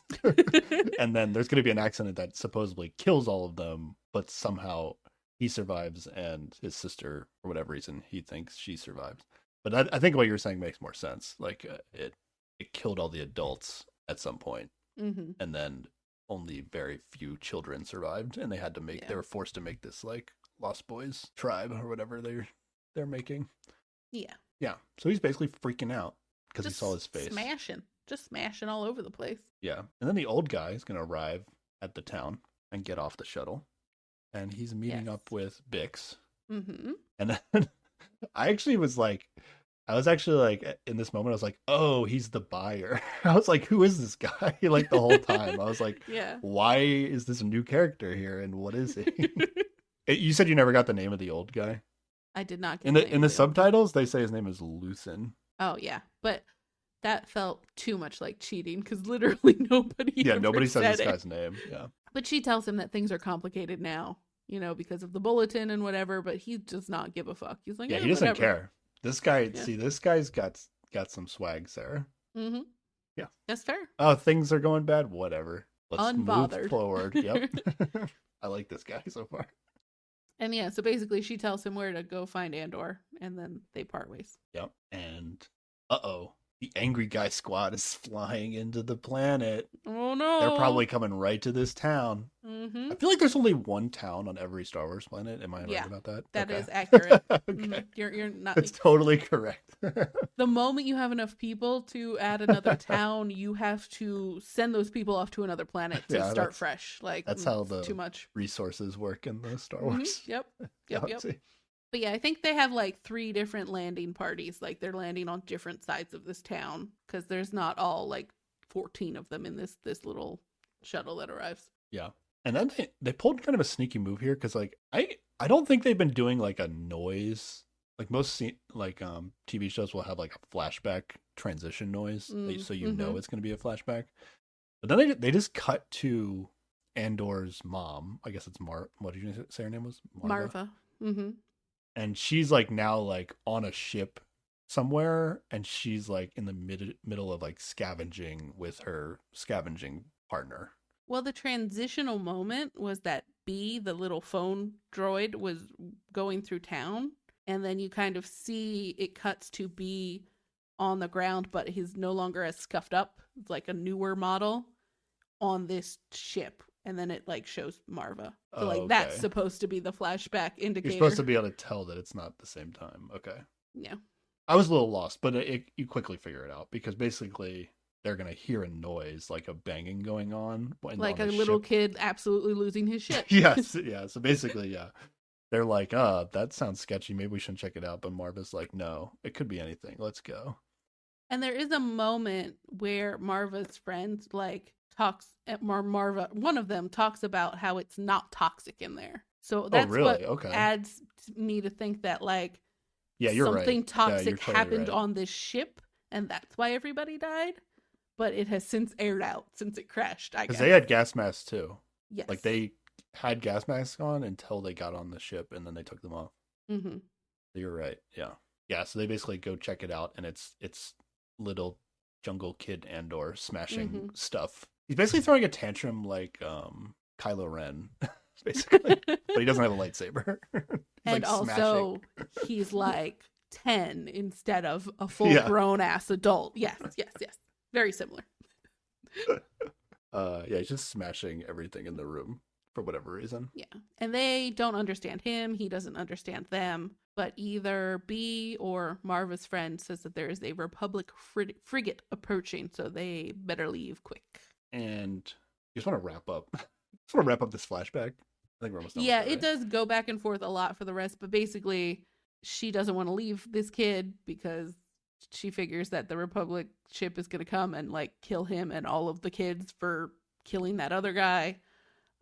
So she knocks him out. She gasses this kid and kidnaps him away, basically. This whole flashback was just like, okay, this is how this woman became. This is how Marva became his guardian, and he has a sister that got left behind. Yep. That's the whole flashback. That's what we needed to learn from this. Okay. All right, we're on the same page. Took 3 episodes, but there are some parallel scenes at the end of this episode that are at least visually interesting that I will come back around to. But yeah. Yeah. Okay. And yeah, Angry Cop Squad is now landed on the planet at the town. And they're like walking through the scrapyard that, what's his name? Brazo, Andor's one friend who maybe doesn't think he's completely shit where he works. Because we see him seeing them. And they're basically going to go right to Andor's house. Which he's not there, but Marva is. Yeah, they say they have a warrant, and they come in and just start tearing shit apart. Yeah, they're just going to be super aggressive and go in there, smashing stuff, searching the whole place. They even like threaten to pull the power supply out of B unless B talks. But then, of course, Andor starts talking into the comlink because he doesn't know what's happening, and they hear him, and then they're able to follow the signal and figure out where he is, which is a bummer. Unlucky. That's why you don't attach a phone to your phone droid, I guess. I guess so, yeah. But at the same time, the old guy buyer is going to arrive to see Andor. And I guess they're meeting at like this seems like warehouse. An abandoned factory or something. Yeah. I don't know if it's abandoned. This whole setting of this whole, like, it's an active factory, but I don't know. Well, I don't think that anybody's like working in there. And like the speed with which this room falls apart once things start happening feels like nobody's been maintaining it, I mean, they use explosives, but yeah, you're probably right. Yeah, so I wrote down what Andor has. Yes. You ready for this? Sci-fi? Yeah. Sci-fi jargon? Okay, ready? It's an untraceable starpath unit. Its vector crystals and seal still intact. Ooh. You can track every Imperial coordinate for 9 radical parsecs. That sounds expensive. Yeah. That sounds useful as hell if you're in a rebel situation. Yeah. So maybe that's what this guy is involved with. So Andor and this old guy are just gonna have like this classic like standoff negotiation between like 2 people that have no reason to trust each other. He's like, "Show me the box." He's like, "Show me the money." How do I know it works? And he's like, "Well, it hasn't been unsealed." He's like, "So you don't know if it works?" And he's like, "Yeah, I guess I don't know that it works." He's like, "You know where I live? It's fine." And he's like, "Yeah, you're gonna stay here, exactly." I believe that. Yeah, super silly. But meanwhile, the girl is gonna get tipped off by some random townsperson that the angry cop squad has arrived. Is Yes, that what and that happens? they're specifically looking for Andor. And she's all like, "How could they know? Someone must have ratted him out." Then this is when the boyfriend chooses to reveal that he did this. I don't know why he does this. This It's didn't seem like a thing that he should have done if he was going Tim to be this is kind of person. dumb. Yeah. Yeah. So yeah, Bix finds out that Tim ratted out Andor to the angry cops, She is angry. and she's very upset. Yeah. A And she lot of runs people in the show off. get very upset. Yeah. Yeah, yeah. She runs off to try and find and help Andor, I guess, leaving Tim behind. Mm-hmm. I'll cut back to the negotiation.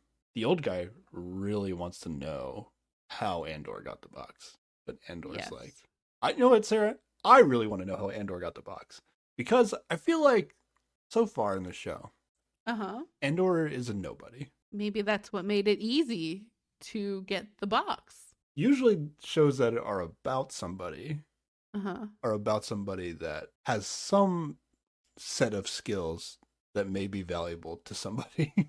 Okay, well so far we've seen him have chip replacement skills. There's some degree Okay. of mechanical skills there. He's good at smashing things from a young age. We know that. He's killed some dudes. He can do that. Oh, and he's sort of good at hunting down clues because he at least got the lead to maybe find his sister in that strip club. He's got some skills. Maybe not skills you value, but I feel like the skill that he's going to have is that he's like a really good thief. mm-hmm. But we don't get to see any of that in this first That's 3 true. episodes. That is true. I just think that's a really weird choice. But whatever. Well, I mean, he explains it here that he's just like, if you walk into somewhere with confidence and in a stolen uniform, people will not question you. And that's what his he excuse claims. for how he got it. Do you know that that's actually true? Or is that just what he's telling this guy? Yeah, it is a reasonable explanation to me because I do believe Yeah. that is possible. It's possible, But yeah. we have no confirmation. Yeah. Basically, he's trying to get... The guy is willing to pay his price of 40,000 credits, but he is like, but I'll pay you 41,000 credits if you just tell me how you got the box. And then he tells him like, oh, I just walked in and acted like I was supposed to be there. And that's all I did. Yep. Which is interesting. I wish I could have seen that scene. But I don't actually know if that's true or not. I don't know. That's fair. But mostly in the rest of this scene, the man is just trying to figure out he's trying to get Andor to come with him. Like, he doesn't really actually care about this box.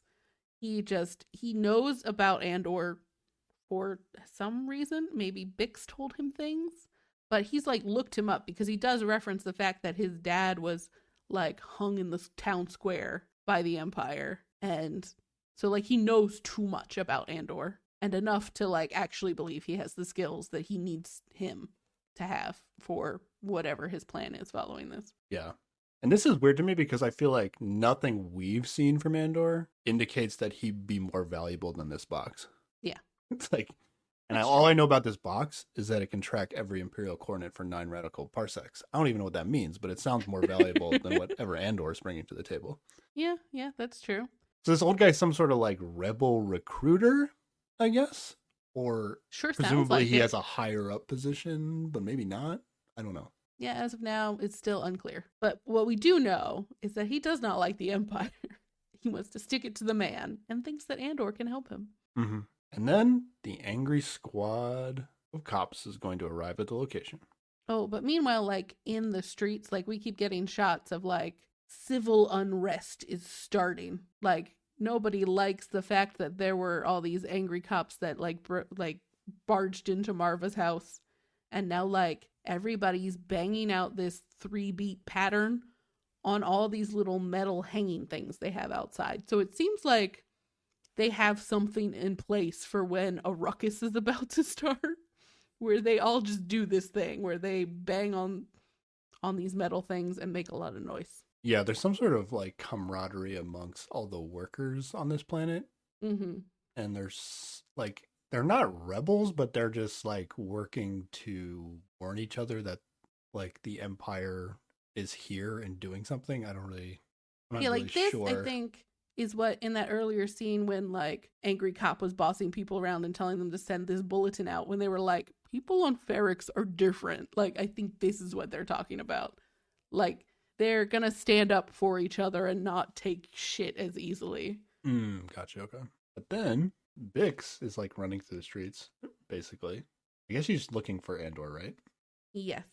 But she's just gonna like randomly get stopped by one of the angry cops. And this was weird to me because there's so many people running through the street. And Yeah. then the angry cop was like, "Hey, you, stop.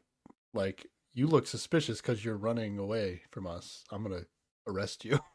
Like, Yeah, what? it was What very happened here? unclear why they picked her, but they did smack her around a bit. Like, whenever they grabbed her, she like smashed into a wall or something, so she was like bleeding a bit, and it's not great. Yeah. Do you just want to finish Yeah, let's just finish the big stuff? part. Yeah, so they like cuff her to a pipe, and this is when Tim shows up because obviously he has to follow her again. But he starts like yelling, like, "What have you done to her?" and starts charging these aggressive cops. And then one of them shoots him, like, and then Tim is dead. And that's the end of Tim. How are you supposed to feel about that, sir? Are you happy that Tim is dead, but he was killed by the Imperial assholes, so I don't know. How are you supposed to feel about this situation? I don't like it. Like, I don't like seeing Tim, but I don't need to watch him die either. Yeah, I was just like, what was the purpose of Tim in this show? Somebody needed to rat Andor out, and it was jealous, stalky Tim. I guess. Yeah. I don't know. They could have, I don't know. You could come up with some other mechanic instead of putting this Maybe this stalker like boyfriend guy. What is this? I don't know. It was a weird character to just kill right now. Like, I thought he was going to be like, okay, what's the story of this guy? But well, what's probably going to happen is it's really going to like, if Bix shows up later, this will be more of a motivation for her to like properly join a rebellion, right? Because right now she's just like smuggling shit around and selling things or whatever. Like, she's not really actively involved in anything like that. But even though she was super pissed at him when he died, like, she is upset that he died and he was killed by Empire people. So like, that's probably what this serves as. But yeah, in a town where like Andor doesn't really have friends who like him and don't think he's shitty, and there are a bunch of people that maybe he ripped off, you could have picked from a plethora of people to turn him in. So I don't know. So Tim probably only exists to make Bix join some rebellion things in the future, is my guess. Okay. This is like Bix's backstory that we're supposed to be getting. I assume as such. Yeah. Hopefully and presumably Bix continues to be an important character in the show, but it doesn't necessarily have to be that way by the end of this third episode. Yeah. I'm not sure. Yeah. Tim is dead. I think we're done with the girl, Bix and Tim now, right? I mean, pretty much. The angry cops leave and just leave her locked up, and later at some point somebody unlocks her and lets her go. But yeah, she has to sit there and look at Tim's dead body for basically the rest of this episode. It's not a great time for her. Let's get back to the old guy. Okay. With Andor. Yeah. And I wrote down, this old guy is kind of badass. So like, the cops have shown up at the door, and this guy's like really he's really quick to make an escape plan, and he's already like kind of half made an escape plan. Oh yeah, he has a great on the way in line or life philosophy, which is like, build your exit on the way in. It's like, make your exit on the way in. So he like had explosives already on the door when he walked in, and then he quickly asked Andor like a bunch of questions, like. He's like, "Oh, you know how to get to a ship or whatever?" And he's like, "Yeah, but it's across blah, blah, blah." And then we have to like, "Oh, but any way we can get there quickly?" He's like, "Oh, yeah, there's speeders." They basically Fast and Furious talk their way through the plan. And then I wrote, "Whoa, wait, finally some action in this show is about to happen." Yes. Because there's going to be a blaster fight. Yes. Like, this is one segment of the angry cops. They're basically waiting for the rest of the angry cops to show up, but old man is not waiting for that. So he just blows up the door and starts the fight himself. And they have a blaster fight, and there's this like weird thing going on where like for some reason they just like left the box that On Andor the was trying to other sell side of on the the other room. side of the room near Yeah, where yeah. the guys who came in. Very So dumb. through the layout of this blaster fight, they like can't get back to the box, but like Andor's like, I gotta get back to the box. Yeah, the old And guy he's like doesn't trying to care, get there, but but he like basically gets to it, but then rubble falls from the ceiling and like destroys it or blocks him, and then he has to basically abandon the box. yeah. But then they escape. So good job them. They like go Yes. down some sort of tunnel or something, and Yeah. they are then outside the building. And then this also confused me, Sarah. Basically, the cops have like lost them. They don't know where they are. Mm-hmm. But for some reason, I guess because of the explosives that were used, like the cops seem to think like there's like an army of like rebels or something that are in this town. Okay, there is an important thing that happens. Okay. Which is the guy that shot Tim gets sent back to their shuttle in shame because I guess not all the angry cops are into shooting civilians, which is a surprise. But so he gets sent back and he's taking off in the shuttle. But meanwhile, the guys that work in this scrapyard where they landed this shuttle have like chained a big bit of metal or something to the back of it. So this guy takes off and has this big long chain behind him with like a big heavy weight that ends up wrapping around something and causes him to crash, which is in the complete opposite direction of where the whole Andor situation is happening. So that's what kind of makes them think that they have stuff happening around them, in addition to everybody is still banging on these things outside and the level of civil unrest seems to be rising. Okay. Did they show the worker guys attach this thing to the ship? No, they just showed him taking off in the ship and it being attached to some shit. So you're just assuming who else that they would did do it. it? Yeah, I was confused. I was like, wait, why is this ship attached to a thing? Like, It's not don't like think he they needed an showed us. anchor or like a bike lock on the Yeah. shuttle. So like it's the locals fucking with them. To me, it was like super random, but I guess you're right. That is probably what it was. It seemed weird to me that why would we have to infer that? Like, out of all the things to show and not show in this 3 episodes that we watched, like, why didn't we get a scene of them doing that? Unless it's going to be some like crazy reveal later as to who was doing this, but I don't know. That was a little weird to me. Yeah. But basically, they're going to be in like the town square, the cops are, and they're basically setting up in town square as if like an army of people is about to show up and they're going to have to like be in a gunfight with them. I don't know. It's the cops think this is like super intense fight that's about to happen. Yeah. Andor and Old Man didn't kill off everybody in that group that came for them. So whoever was left radioed to the other group being like, they're coming your way. And so that's when they decide to like stake out this town square and be like, okay, they're obviously going to come through here. We'll catch them when they get here. But yeah, it was real unsettling because there was all this like shit happening around them. And we even get a scene back at Marva's house. They had left 2 angry cops behind. And she's just like taunting them basically. She's like, is the noise not getting to you? Like, but you have to actually worry about when it stops because that's when shit's gonna happen. And then the noise does stop. And so there's this big whole tension over the entire scene. And all these guys are just like real worried about what's about to happen and if like the town is about to uprise against them. But nothing happened, Sarah. Like, was something going to happen?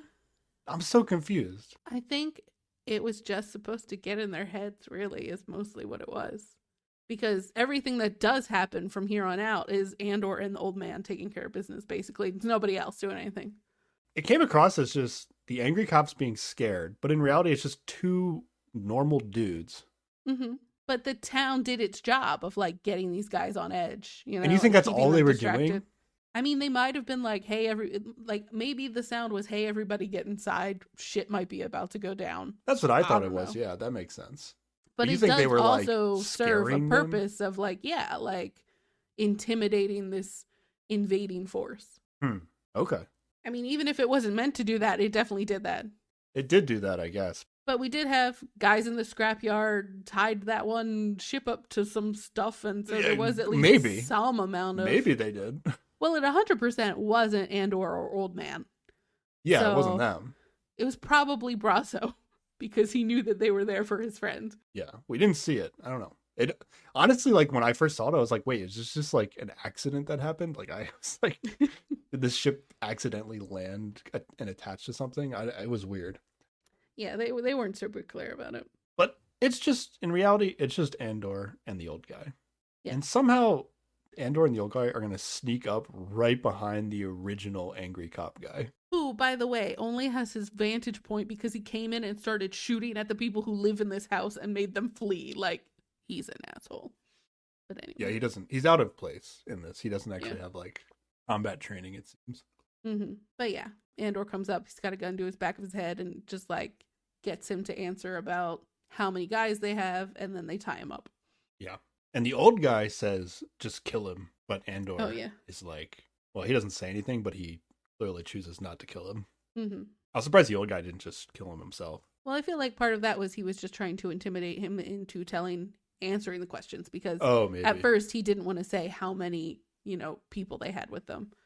And so I think that was just that kind of tactic. And then this is when the ship flies away and smashes. I just wrote in my notes, what just happened? But so now Andor and Old Man are trying to figure out how they're going to get to his ship, which is parked too far away from town to walk. And they find some speeders. And one of them is like a bike speeder, and one of them is more like a closed off car speeder. And the next we see, this closed off car speeder is like driving down the main thoroughfare of the square, and all of the bad cops or angry cops are shooting at it, and it crashes. But then it explodes when they all gather around it because they had filled it with some more of the old man's explosives. Yeah, it was obvious it was a fake. Instantly, right? Yeah. Okay. And then Andor and Old Man drive off on the bike speeder, and they gone. They are gone. They gone. They're just gonna get back on the old guy's ship, right? And then they roll out. And this is where we're cutting back between, like, there's really quick scenes of everybody, and they're all different places, but specifically shots of the past when Marva was saving/kidnapping Andor as a child, and him taking off with the old man now, sort of like he's in a similar position in the ship watching this other person, like, fly away. It's just, there's a lot of parallels of he's being whisked off to some new part of his life now. Yeah. I wrote an emotional montage of all the characters that we've seen so far. And yeah, they're going to get in the old guy's ship and presumably fly back to some sort of rebel group that's forming that he's getting recruited to. Seems like a reasonable assumption. Okay. End of episode 3. Okay. Now how are you feeling about it? So Sarah, after 3 episodes in the show, yep, if you had to tell somebody what the show is about. Okay. There's a little bit more now. A man looking for his sister ends up killing 2 cops and is trying to find a way to escape the planet he lives on. And in doing so, gets wrapped up in the Rebel Alliance to fight the Empire. Bam. That's what the show's about. All right. And then probably tries to find a sister later. I swear, that's coming back. And don't forget, there was a girl who had a boyfriend who thought the girlfriend was cheating on him, but she wasn't. And then the boyfriend got shot and is dead now. Yes. Fucking Tim. Yeah. At the end of episode 3, does this spark joy? Does it make you want to watch more? I'm so confused. Like, what is this show even about? Like, I don't know what to say about this show. The only reason I kind of want to watch more of the show is because I want to see if this show is about anything. Like, I'm genuinely intrigued to see if anything's going to happen in the show. Because I just watched 3 episodes, which are like 35 minutes each. So we're talking about an hour and 45 minutes of content. Essentially a movie's length of time for an opening episode, essentially, because they dropped all 3 of these episodes at once. That isn't even a good opening episode to like draw you in. Like, in terms of the characters, I would say. Like, I think you're into the atmospheric vibe of the show. I'm into the vibe, but I'm also into the characters because I'm invested in him trying to find his sister. I'm invested in this old man and whatever, how he's involved in like rebel shit. Like, I think Bix is really cool. Like, You think Bix is really cool? I Okay. think Bix is cool. Yeah. I think the old guy is cool. The old guy is cool. Yeah. He seems like a guy that, has some skills, can Mm-hmm. form plans quickly, and can make Uh-huh. some stuff happen. Okay. Yeah. Yeah. Andor doesn't seem like that.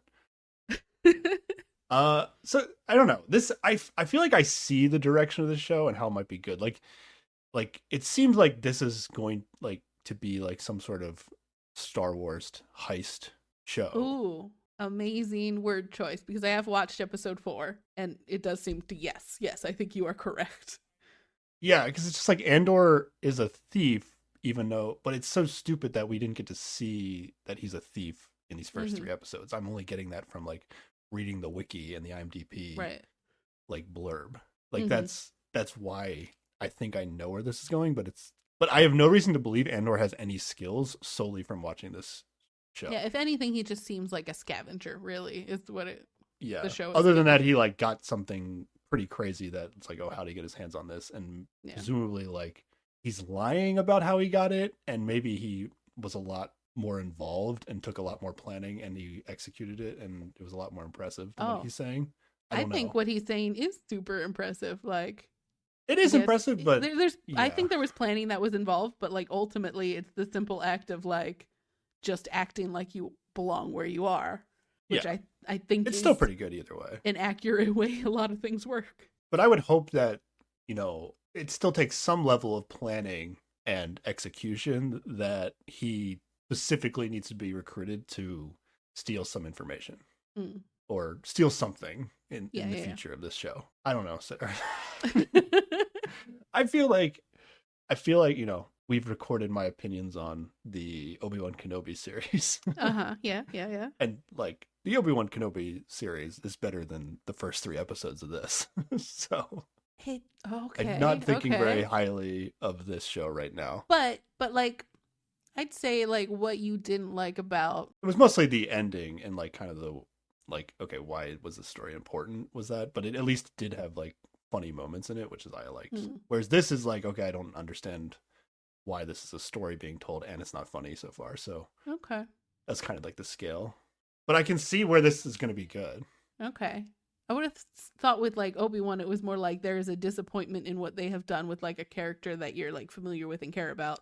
Whereas this feels like a more potential blank slate situation where you don't have any expectations for this guy. So that wouldn't Um be a hindrance. yeah. I didn't care so much in Obi-Wan that they like changed him. It was just like the inconsistency. Like they made him shittier and then amazingly he got good again at the end. Like Yeah, that's yeah. I didn't think that was interesting.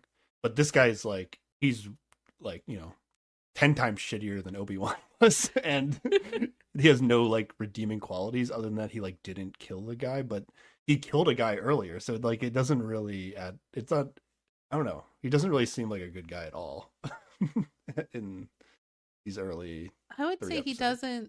he doesn't seem like a bad guy to me either though. I mean, he's not working for the Empire. So he's like a bar above that, I guess, Hmm. but not much higher than that, right? Yeah, but like I feel like most of the things that make him like sketchy are just like shit he's had to do to get along maybe. You know, like Yeah. not been put in a great position in life, so like getting money is hard. I don't know. But yeah, I have no beef with him as a like character or and I'm excited to see how he grows. Yeah. What I'm struggling with is just like, okay, yeah, he's in a shitty situation and he's going to like get from the bottom and he work his way up kind of story. But there have to be millions and billions of people in the galaxy that have a similar story. So why is this guy special? And the fact that over the course of an hour and 45 minutes that they could not tell me why this guy's special is like crazy to me. Well, maybe he's not special yet. Then why is he getting recruited? Is there like some like Well, that's prophecy? true. Is I there like guess a you're right. prophecy out there? Like Is he Harry Potter? okay, fair. I guess he is special. They just yeah, they have not shown his special skill set. That's true. I feel like this I feel like this could have been one like 30-minute episode which like starts out with him like how he steals this object, this Okay. box, and show him like executing this plan. Like the show opens with that. Mm-hmm. And like basically the show establishes, okay, wow, he's a skilled thief, you Okay. know? that's who we're watching. This is an interesting person. He's a really good skilled thief, right? Now that would have gotten me in. And Okay. then like this is very slow paced, right? Uh-huh. Like and I a lot of these Star Wars miniseries are very slow paced, but I don't know. I just when I was watching it, I was like, why is this show about this guy? I just couldn't. I feel like I just need a little bit, so a little Okay. bit of something as to why the show is about this guy. Like Boba Fett is pretty slow moving too, Mm-hmm. but like they start from the beginning. You can just like tell Boba Fett's like a badass, and you have a little bit of a backstory on him from the other content, and like okay, he's gonna survive the pit or whatever, and then he's like with the sand people, and he chooses to like be a badass and like becomes one of the sand people, and like it's very slow, but at least establishes like okay, this is an interesting character. I'm interested in what this character's goals are going to be going forward. I think it's really interesting that you bring up Boba Fett because I actually have a note here where like I feel like these first 3 episodes have a similar arc to the whole Boba Fett series, but they did it in 3 episodes and way better. Like that's what I wrote. You think this is Because better than Boba Fett? yeah, I like this better than Boba Fett. I love a slow burn. So like basically everything you don't like about this, I love about it. I like that he's kind of a, he's not some super amazing guy. He's just a regular dude. Theoretically has some special skills in the thieving front, but like you get this sort of flashback backstory of like his origins and maybe like why he cares about things, which is what you get in Boba Fett with the like why he cares about the sand people.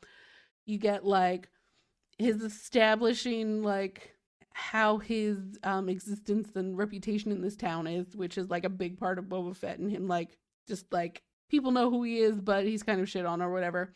And then you have the big like city fight at the end, and even though the Rancor riding around was pretty cool, I like this like ominous. The town is rising up, maybe like the cops don't know what's going on, and then daring escape situation. I yeah, first 3 episodes of this I like way better than Boba Fett. Wow. Okay. I I do not even understand a little bit. Okay. Okay.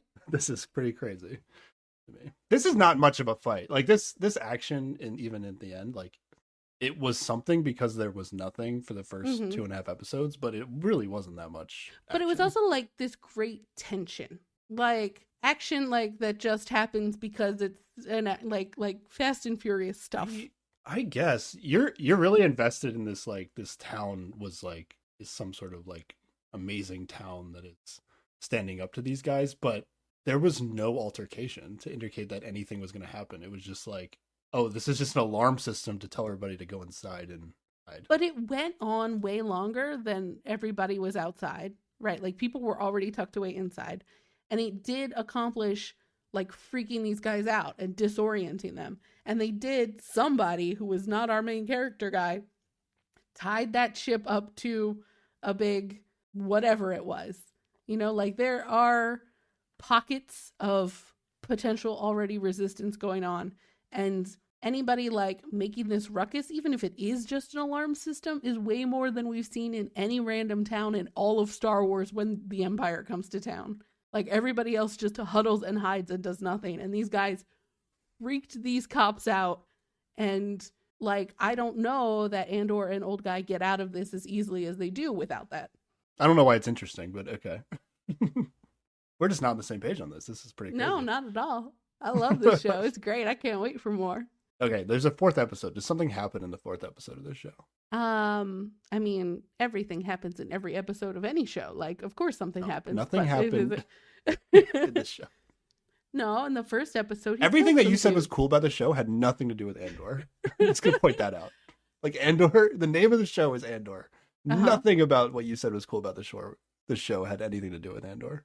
I mean, I like Everything him you thought too. was cool He's about the show fine. might Yeah, not even be in the show. The rest of the show. that's true. But so far, I really dig it. What is this show?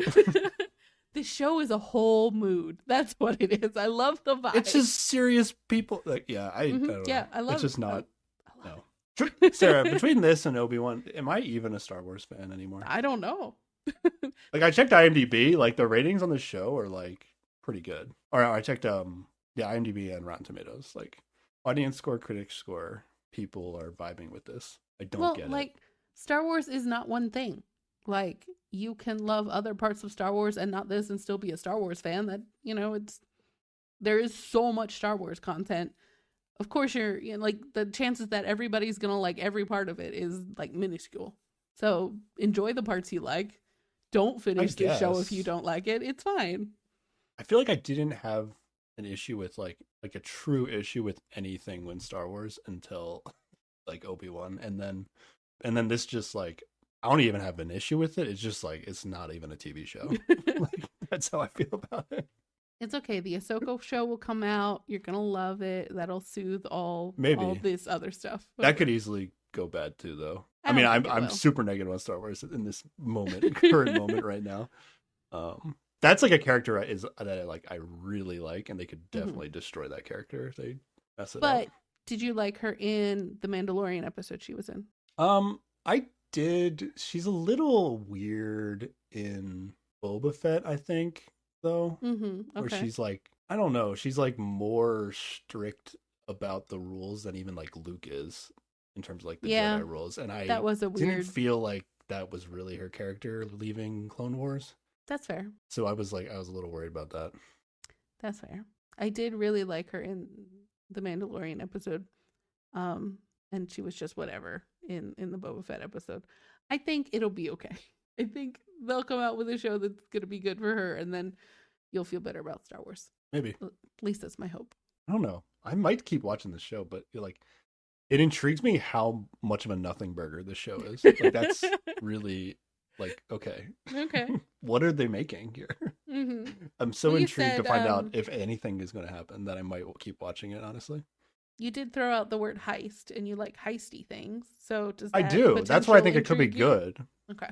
Yeah, like a Star Wars heist show, it sounds like a great idea. This is a terrible introduction, hour and 45 minutes to whatever that's going to be. Yeah. Okay.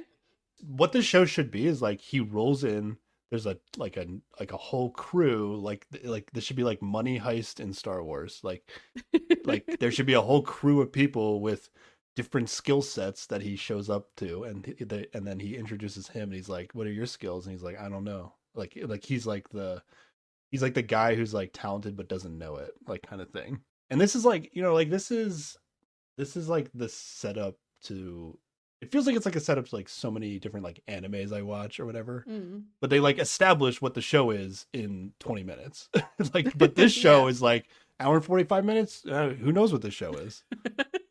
Like, Yeah, I can see how this could be too slow paced for many people. I I get it. don't like drama for like the fact that a guy has a sister and he doesn't know what his sister is. That's not like a story to me. That's not like, That's totally a story. He's trying to find his sister. and a girl has a boyfriend that thinks that she's cheating on him. Like that's not a story to me. That's just Oh, that is so many stories. it's so many stories, but like it's not. I'm not gonna go watch a show because that's the story. Like Okay. why? I don't understand. Like so, it felt like it was at least an hour of filler and an hour and 45 minutes of Okay. opening. But the filler was Do you like so Blade good. Runner? I Are you a loved Blade it. Runner fan? I I have not seen like the original Blade Runner for a really long time. I feel like if I watched it now, I would get distracted by some problematic aspects of it. Yeah, Um, I didn't really but I didn't like it.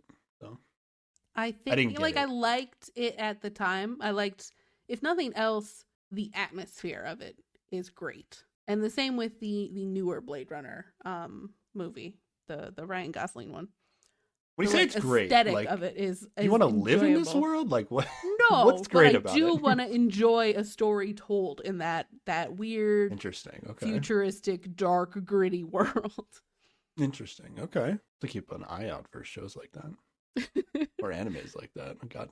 Oh, okay. Because I Maybe. was gonna say, I don't think shows like that are your vibe. Like the I mean, they could be gritty. if they have like a good like dystopian concept to them. I can Mhm. find them interesting. But this is really just like super generic Star Wars.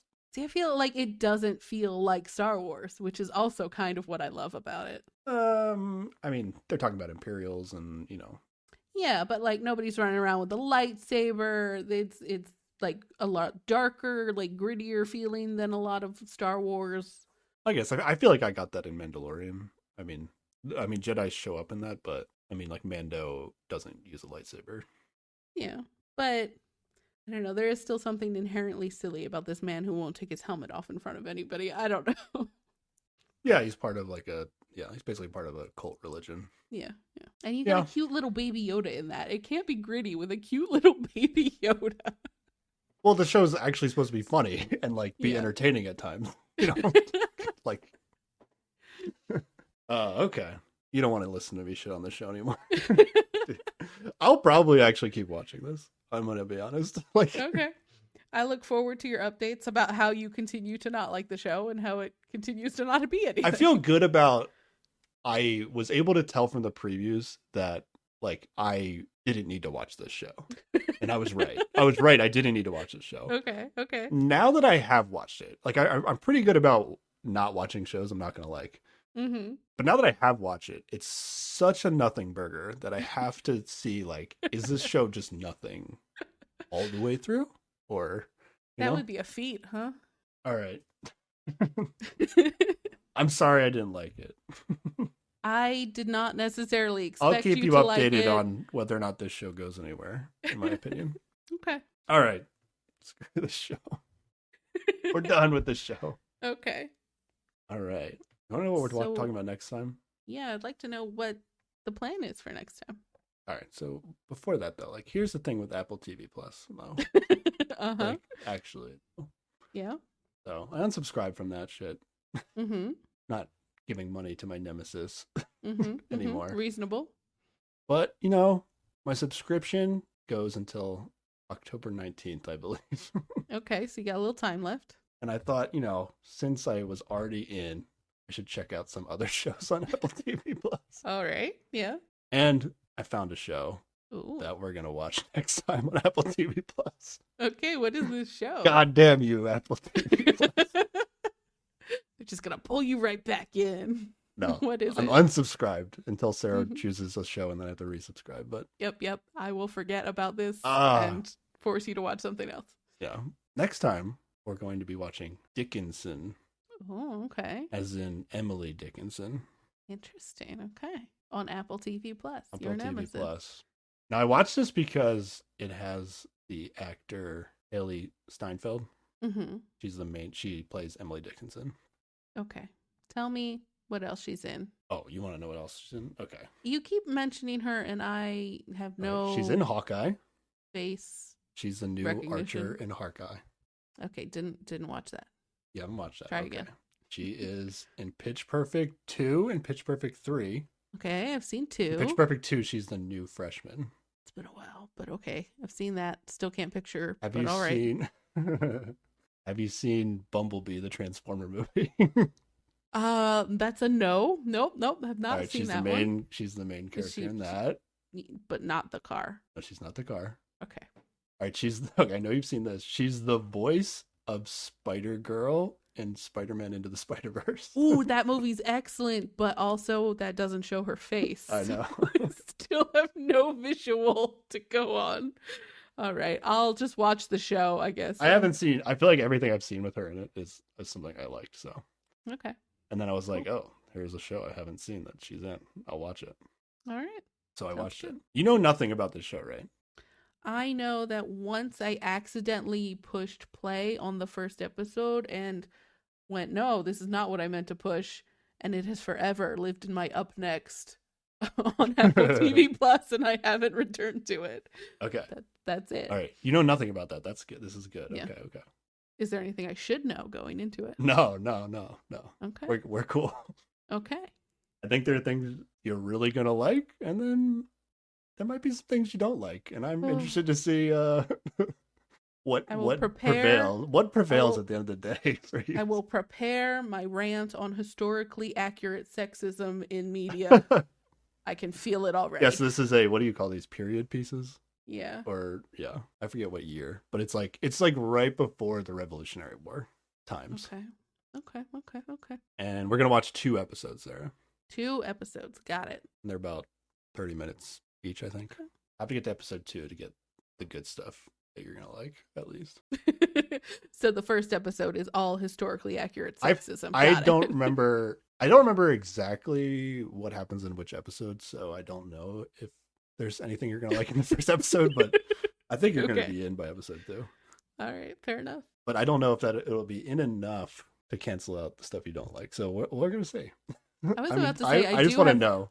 I have much lower standards than you, I feel like, but then the historically accurate sexism does get to me, so we'll see. So yeah, I'm really looking forward to you watching Dickinson. Okay. This could be new favorite show. You could hate it. I'm really curious. Those are always possibilities. All right. Where can people contact us, Sarah? People can contact us to tell us that I am correct about the show and you are wrong, and it is amazing. Oh, you're definitely on the popular you're definitely in the majority on the show. I just really don't get it. Okay. Well, if anyone wants to try and explain it better than I could, they can email us. I don't think it can be explained. Well, they could give it a try by emailing keepwatchingpod@gmail.com or tweet at us at keepwatchingpod, Instagram at us at keepwatchingpod, or leave a comment on YouTube also at keepwatchingpod. And if you enjoy this episode or any others, you can leave a rating or review on Apple Podcasts or Spotify. Thank you. All right. Sounds good. Thanks for listening, everybody. Bye. Bye.